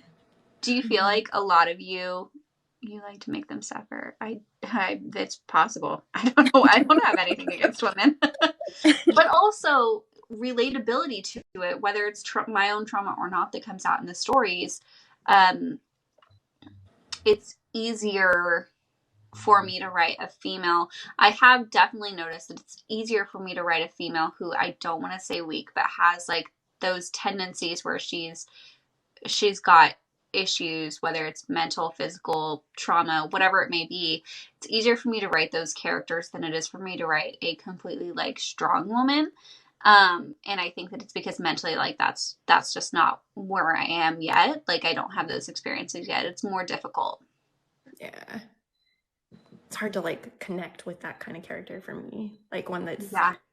I understand the draw, and sometimes like I can get into like the super strong bad ladies, but like as far as like writing them, I'm like just no, yeah. Because I can't connect with it. I can't relate to it. Like, so. Do you put a lot of yourself into your writing, or like, do you base your characters off yourself, I guess? No, but I think like Bex was saying, like my trauma will come out into books and similar things, or like, like things that like men have said or like assumed or done will like come out. Yeah. Yeah. And I think I can't connect with female main characters who are super confident. So, and I am not super confident. So like, I think like, like as far as that goes, yes. So. Yeah, I understand. Same.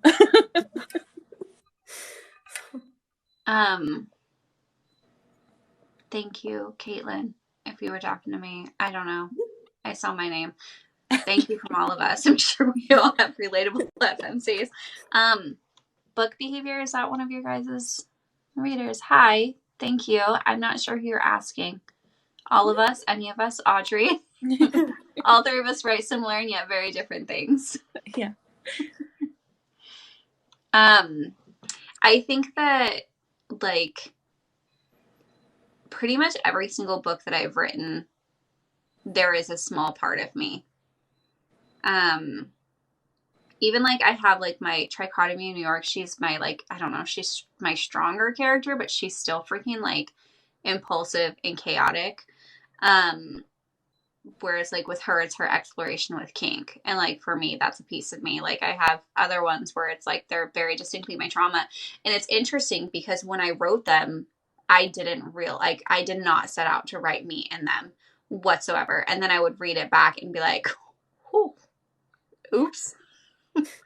There goes that again.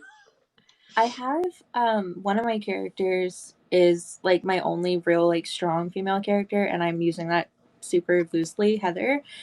And I feel like I kind of wrote her character into like how I wish I could be, because she just like says shit and it's like whatever.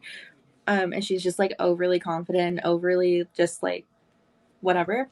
So yeah, I definitely think I was like, who is the ideal version of like, not even just who's the ideal version of me, just like what, I don't know. But I did give her a lot of like male qualities too. I noticed like going back into it, like the overly like, yeah, she went through it. She like definitely and was even like that very aggressive. she's still like hella strong and aggressive, and she went through like one of the most traumatic situations out of all of your characters. Oh yeah, to me, I think it was she yeah. I mean I can talk about it on TikTok, right? Mm-hmm. She hooked up with a guy and she got pregnant, and her mom made her get rid of it, and it was like a botched situation, so she became infertile, and so she can't ever become pregnant again because she had like a hysterectomy and stuff. So it was like it was very traumatic. But yeah. It like sounds super bad saying that out loud. I mean it is, no, but that's like it was so freaking good. That's still like one of my favorite books. Thanks. And in that moment, and Reed still stands as one of my book boyfriends. Yeah, he's one of my most popular guys. It's awkward. It's weird. Not awkward. I don't know why I said that. It's just, I'm gonna stop talking. I don't know what is wrong with me. She found herself on like the living side of a bridge, basically. It was a very, very emotional book, but she was also one of like the strongest characters. So I get what you're saying. It was such a good story. I had with one of my other characters in book 1, the male main character gets taken and she's the one who goes to save him. And I've surprisingly gotten a lot of negative reviews for that. I just think it's interesting because I've heard other authors say the same thing when they've had like strong female characters, that they usually get more hate. It's a relatability thing, and it's that thing that I told you, like I had for Ella in the Los Diablo series, my reverse harem, she does go through it. Like, and I have had a lot of comments about people who have said, like, stop making her go through it. Okay, the thing is, though, like, she has a situation that she goes through in the present. The rest of it was all in her past. But Haley and I have also talked about that like, having CSA in your background, like, it does, CSA or any type of, like, severe trauma in your background, like, it literally does, like, there's psychological studies on how it makes you more susceptible to find yourself in a traumatic relationship or situation as an adult. So for her, that was accurate. But I had a lot of reviews who people like blatantly said, like, they didn't like her because she didn't react to situations how they would react to situations.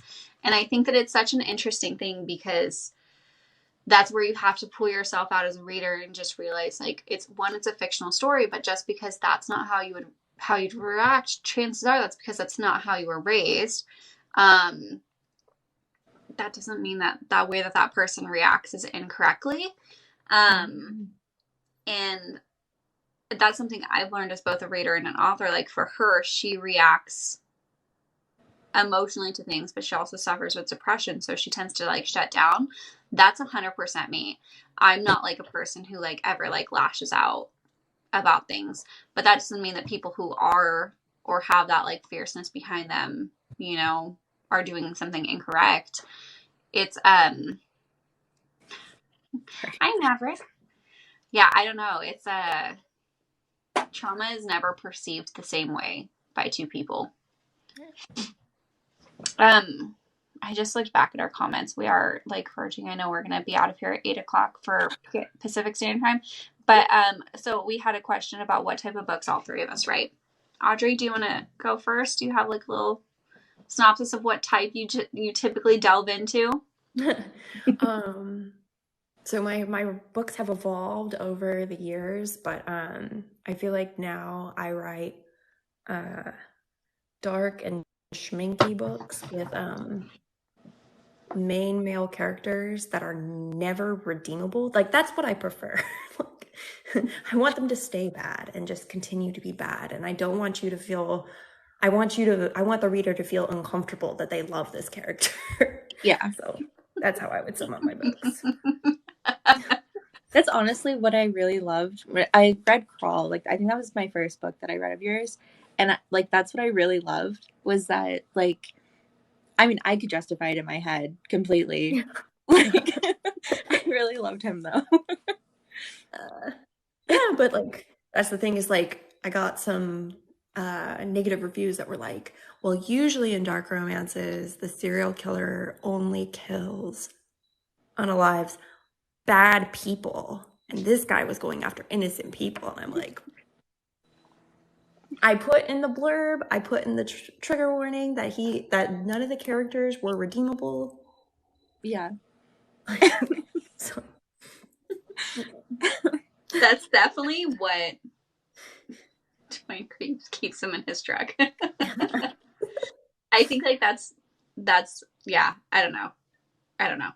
That's 100%, like, within dark romance, like, almost every single one of them is going to have, like, the bad guy who is bad for everybody but her, or their love interest, and that they do have some sort of, like, softening or redeeming qualities, that there is a reason why they do just these horrific things, and then that makes it totally acceptable.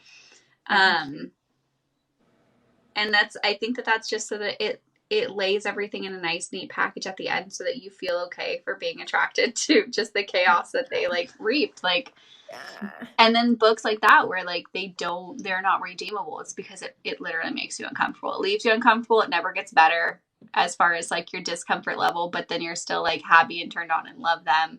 And so then you're left questioning your own self. Yeah. I love messing with that line. Even when with myself, I'm like, is this too much? Like, No. too much. I should probably back off. Somebody will love it. Yeah, Somebody that's will love it. always a It's good. never too much. It's funny though because like my best friend loved books. There's never a line. Like the deeper and darker that she reads, she's like, I could probably be okay with everything. Like it's Yeah. and it's a desensitization process, right? It's like the more that you read, the more you're like, yeah, more darker, please. That's so, like, I was explaining that to my boyfriend the other night because we were talking about, what book was it? It was a Kay Webster book. Which one was it? It was the one with the Old Bay and all of, I don't know. I was talking to my boyfriend about it and he was like, looking at me like I was crazy, explaining this, like, story about, like, cannibals and, like, all this crazy shit. And he's like, do you realize that this is insane? And I'm like, I mean, yeah, nobody's getting off on this, but we're still gonna read it. Do you read any of her books, Audrey? Kay Webster? Yeah. Or have you? I have not, but I've wanted to read the Wild and the Free, that one. So good. Do you guys read her books? Yeah. Yes, Alaska. Thank you. Yeah. Yeah, I do. Wild and Free are like, well, Wild, I love them both, but Wild is one of my top favorite books ever. Is it a duet or are they separate? They're totally separate. They're in the same world. So it's the first one is a father and a daughter. And then the second one is it's about a guy that they know in the first book. Like, I don't want to give anything away, but so they're both set in Alaska. Yeah. Kay with her blood relations, I take no issue with it at all. But it's funny though, because like, so talking about Alaska, like that one is just like a really short, what is it, like a 30-minute read? Probably, or less than that, that she has. But Haley and I were talking about it the other day, and what's interesting about that is, like you said, like you told Jake that like nobody's getting off on that. Okay, so the thing about You're like, that, actually, I am. okay, yeah. So the thing about that like specific story, because I've analyzed this, and because I love it, I like everything that or everything that she writes, but that specific book. What is so interesting to me is that the specific scene that she's talking about, because that book is about two brothers and there is cannibal content in it. But while those scenes are happening, other things are happening between the brothers that are just written so to detail, so explicitly, so like hot that it does fuck with your brain because you're like, very interested in that's happening, but also that other thing is happening. And then you finish like reading and then you're like, well, maybe like that whole cannibal scene like wasn't all that bad. Like your brain is all of a sudden trying to like rationalize why you were okay with this. Yeah. And I look back at it and I'm like, there's not a week that goes by that I don't think about that 30-minute read. Had an impact. It had an impact. She set out, she did exactly what, yeah, I'll never look at Old Bay the same. That I will never eat Old Bay, but Oh my god. it was successful. I'm pretty sure the majority of my Kay Webster books that I've read, it's because Macy has told me to read them.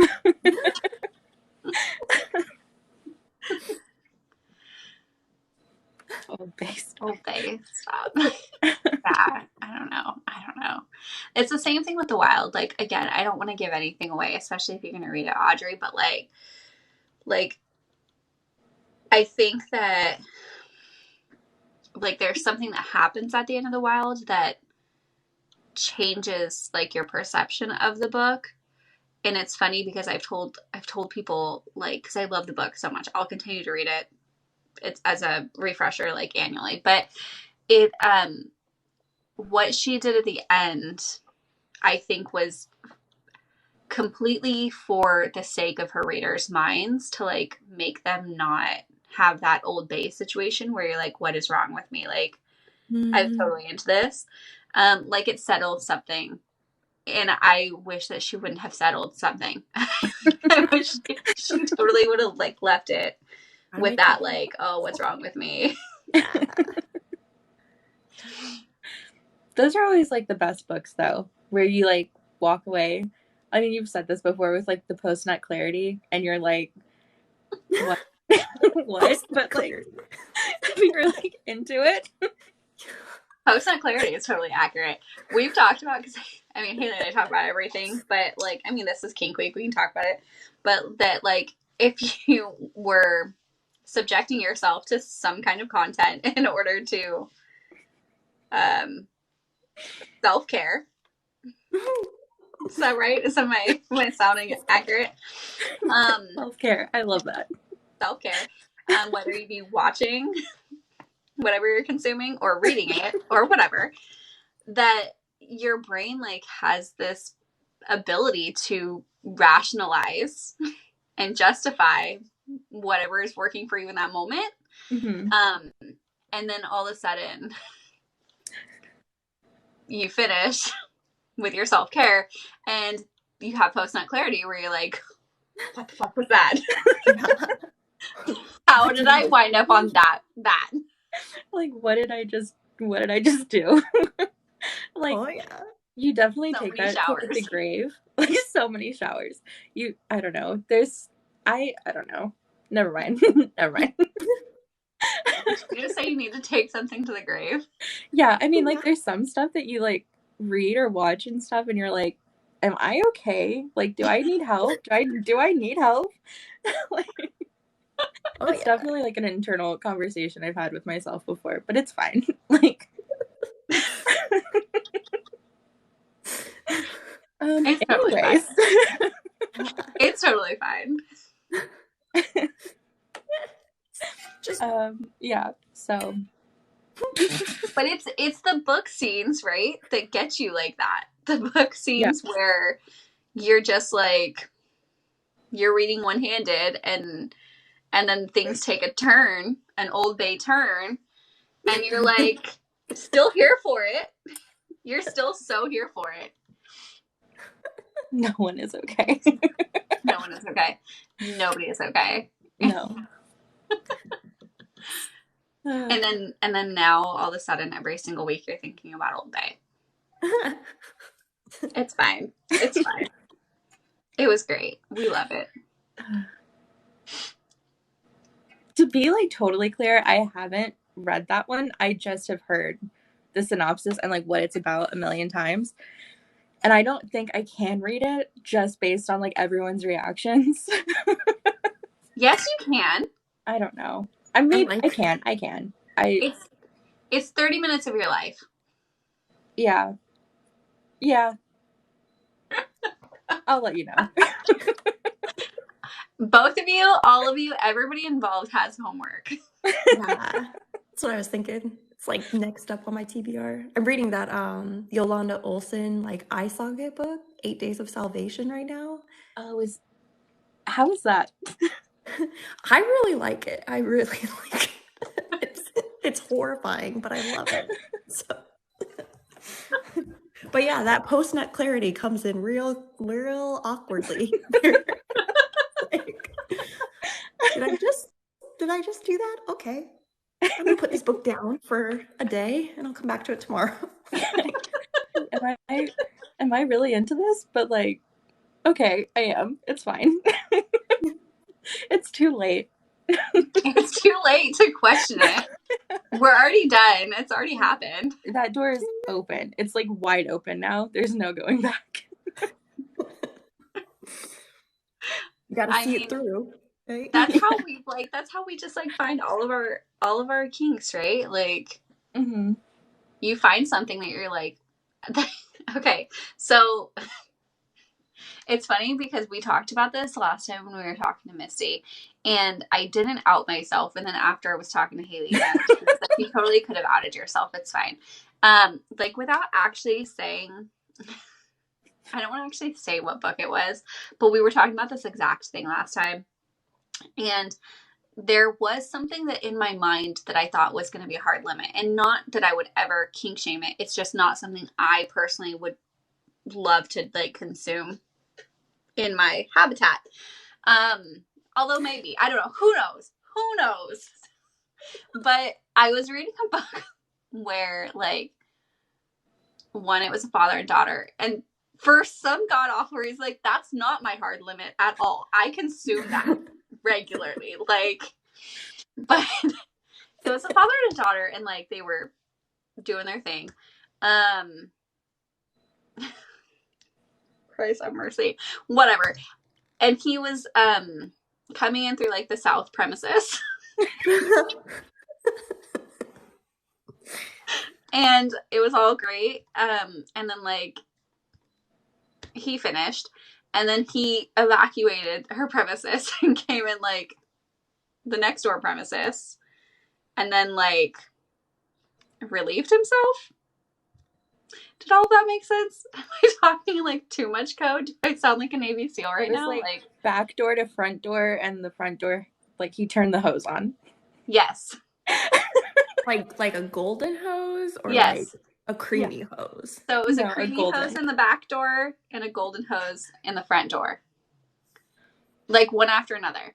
Okay, but everything that had happened prior to that, like the talk, the aggression, the like everything that's happening makes you into it. And then like it's just whoop whoop. And then you're like, we're already here. We're already committed. And then she was, and it's happening in her POV. So then she's like, wait now. It was hot and then hot again. Like what? And then she's here for it. And so then my brain was like, we're also here for it. And then I like walked out of that scene and like closed my book, and I was like, I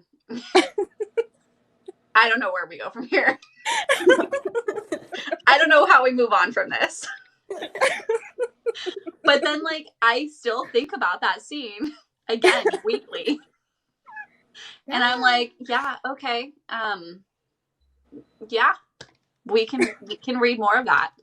We've gone back and we've revisited that scene. Like you were telling me about that, and I was just like, my mind was just like, that's so many UTIs. Like that's so many infections so severely. Severely. It's a book, it's fine. That doesn't happen in the book world. Misty, I'd read it. I knew what you were saying. I know we have to like edit this, but like also like fuck it. And it's funny because you say like the UTI thing, because that was like immediately like when that like post-nut clarity came that I was like, she needs a Z-Pack stat. Like this was not, thank God they were already in the shower. Like it was right. But then also like with that being said, that the whole like UTI thing is something that I actually think about regularly in books, and I will forever talk. I'm sure it's happened in other books that I just haven't read yet. I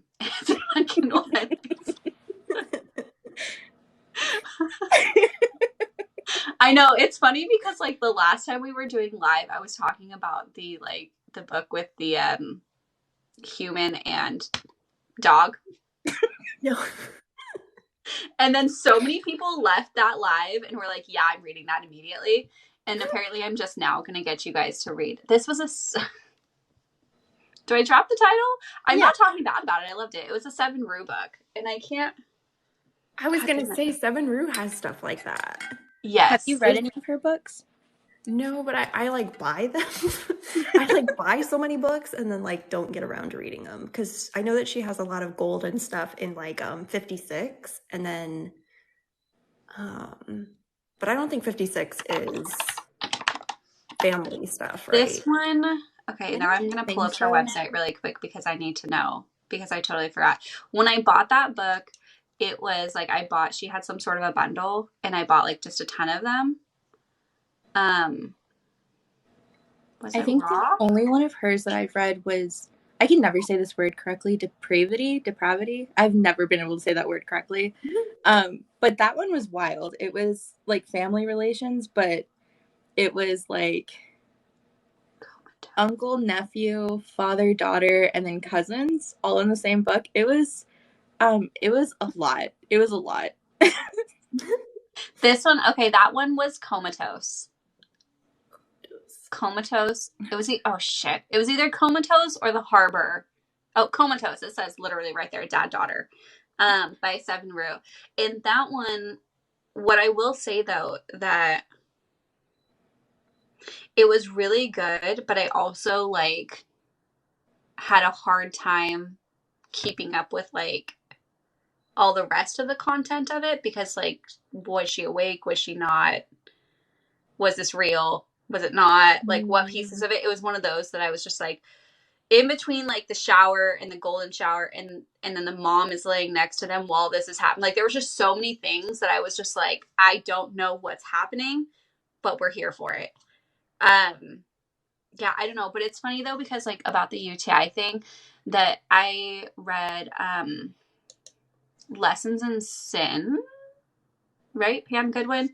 And it's one that I like will boast about probably till the day I die for the pure fact that when the first time he was having backdoor play with her, he washed his hands in between. And I because I've wrote scenes where like obviously that doesn't happen. And I've read them and I'm here for it either way. But that was the first scene where I was like, she's not leaving this needing a doctor's appointment. Like, no, this is great news. He literally is like, hold please. Soap. And she's like, thank you. And then he comes back. The daddy books that I read, they do a lot of backdoor play and they always wash their hands like immediately. She makes it a point to always write that in. And I just think it's so funny. Like, I mean, I get it, but I just think it's funny. Have you read ones where like they pull out like a baby wipe like in between? I'm here for it. All of a sudden, like we're producing baby wipes out of our like purses. Just, they're literally like in some car and she's like, hold please, like I've got you. I have not read that. I have.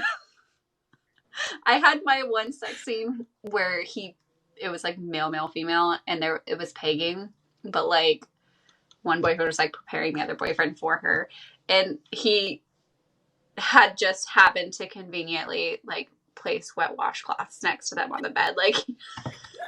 And I mean, nobody was like, dude, where'd those appear from? But I was like, I don't know, we need them because then his hands are in her mouth. Like, it's just, we're gonna keep things clean. So much cross contamination.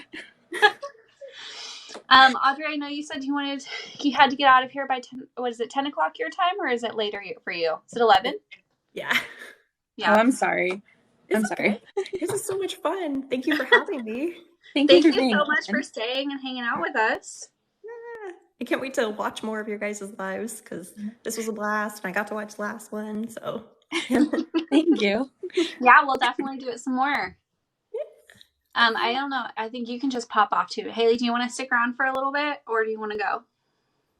I don't care. Whatever you want to do. Okay. We can hang out for a little bit. All right. Bye, Audrey. Thank you for hanging out with us. Guys. Thank you. Bye. Thank you. Bye.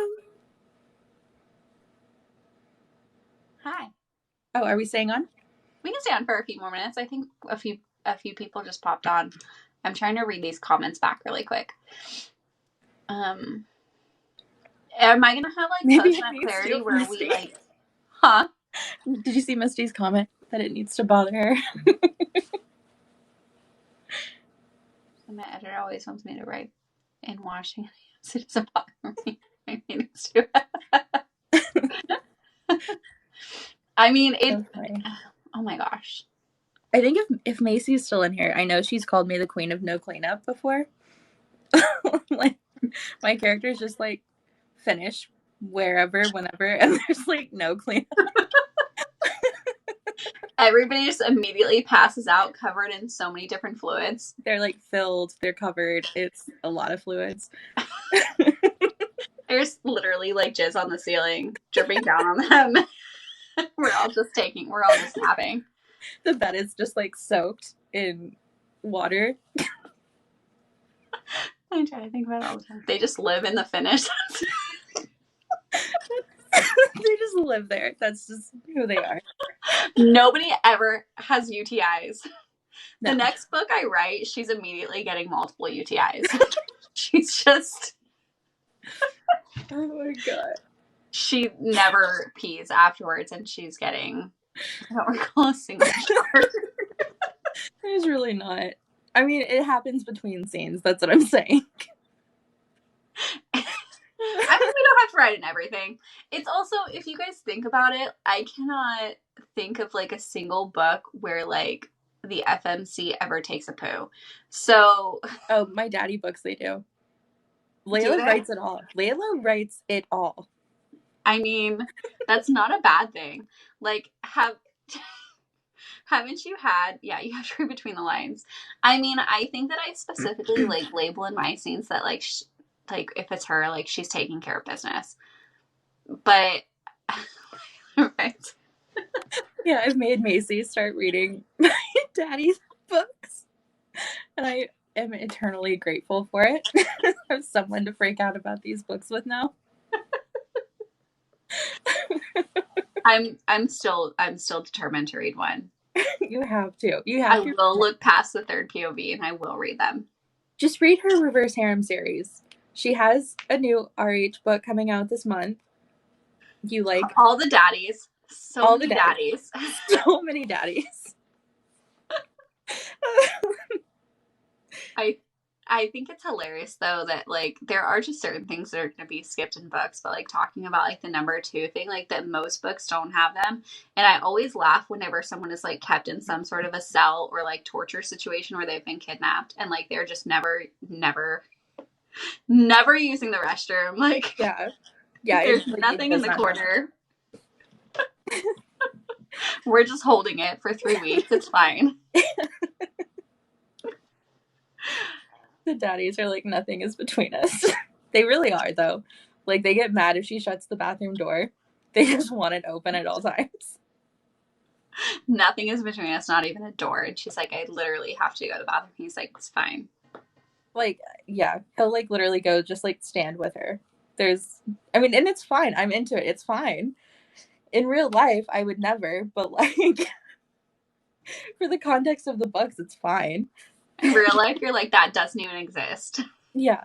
The real life, I'm like, get away from me. No, like, ever come near me. Just in general.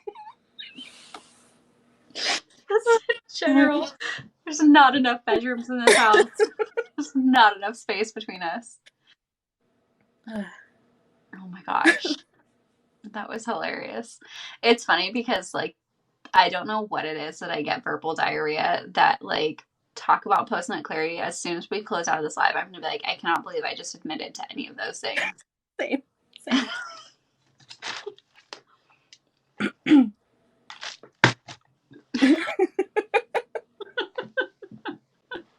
I mean, that's very fitting. That tracks. I feel like the daddies have like a preschool voice. Like, I don't know. I think tell her to they pick have number 2. They're always described as being like very stern, but like I don't picture them ever having a preschool voice. I mean, maybe when they're like playing and stuff, but not in the like bathroom moments. It's very stern. Like, it's daddy. In the bathroom. Oh God, I'm gonna read so many of these. I'm gonna be so obsessed. You're going to become obsessed. It's that like rabbit hole that you read one and you're like, what the fuck did I just read? And like you just have to keep going. I know. It'll be a thing. It'll totally be a thing. Well, I can't wait to hear about everybody's homework. Everybody's gonna go Everybody's gonna go and read about Old Bay and Yeah, six of them in like a week. she That's did. 100% Amazing. going to be me. The next time I pop on the live, I'm going to be wearing a full-blown like onesie with my squishmallows. And comatose. Caitlin, check because I cannot remember if like when I read comatose, I'm pretty sure the harbor comes first. And had I read the harbor, that I'm pretty positive I would not have been so lost. I think that the harbor describes their secret society more. And then comatose, and then I'm pretty positive that there's another one after that. 7 is insane. Like, I love her books. I've read one, but like everything else I've ever heard about her books are like, I Good don't job, even. Caitlin's getting all. Yeah, they're definitely interesting. They twist and weave, and like they're pretty confusing. I've read quite a few. I read I can't remember. I want to say it's called like White Fox or something, and it's a brother and sister. Again, like I believe it's in like Alaska. I can't remember exactly. I know there was a lot of snow. I don't remember. Snow equals Alaska. Snow equals Alaska at all times. That's the only place it snows. Nothing bothers me. Oh God, I can't wait to hear Caitlin. I can't wait for you to be like, yeah, I found my limit. Or you're gonna be like, no, we were into it. It was hot enough. We were into it. It's fine.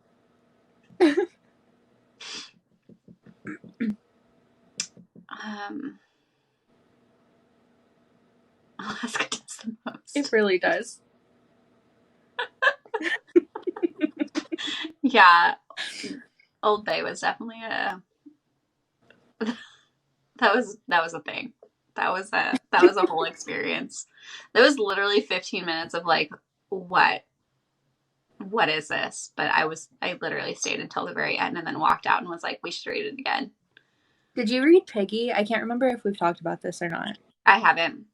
It's Hi, insane. Samantha. It's under like a 30-minute read, maybe less than that. Like it literally takes no time, and it is insane. Like from page bless her 1. heart, dude. Like, and her brain. I'll read it. I totally will. You have to. I'm pretty sure it was one of her free books on her website. It's just insane. Old Bay. I don't know if it's like as intense as the Old Bay thing, but like you're definitely reading it and you're like, oh my God. Like like I didn't hate it. Does it have like some sort of like schmink too? Yeah. Yeah. Like so there's we have to talk to her. We have to see if we can get her on because everybody go like vote for her in the form that's in our link. Go vote for Kay Webster and so we'll see if we can get her on so we can talk to her because like I just really want to know if she's just like today we're gonna figure out how to make people turned on by X. Because she succeeds. She does. I love her books. I do. I love them so much. I do so much. It's funny because I have The Wild, the Free, and then like Dragonflies. I have all of them signed copies and I have them like sitting up. An extremely taboo novel. That's right. It very much is. I have them all like sitting up on my bookshelf. And my husband, because they have really pretty covers, right? And my husband was like, oh, like, what is this? It's about Alaska. And I was like, well, he does his daughter in the middle of Alaska. And it's really, really good. And he was just like, oh yeah? Like, got that signed, did ya? I'm like, hell yeah. Like, it's brilliant. We're talking about Kay Webster. The Wild, Free, Old Bay. I still love Hale. I love Hale. I love Hale so freaking much. It was really good.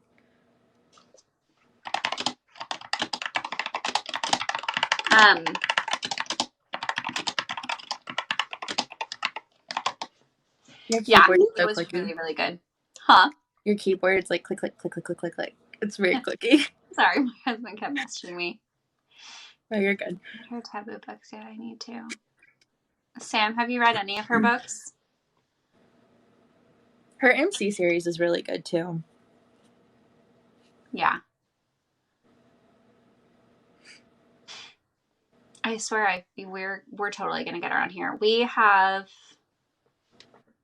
the link is in my bio. There's a form if you guys want to recommend other authors for I'll add it to my bio.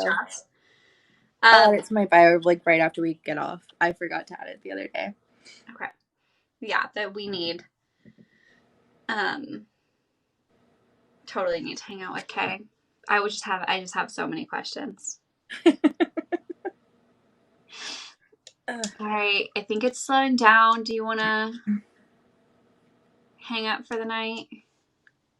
I know it's late for you where you're at. I think my allergies are just like kicking in randomly. I don't know why. Mine were really bad too last night. All right, guys, I think we're going to sign off for the night. We will be back in a couple of weeks. We will announce who the next author is that we're going to hang out with. Thank you so much for staying with us throughout the chaos, switching platforms and everything else. Yeah. We will talk to you guys soon. Thank you. Bye. Good night. Bye.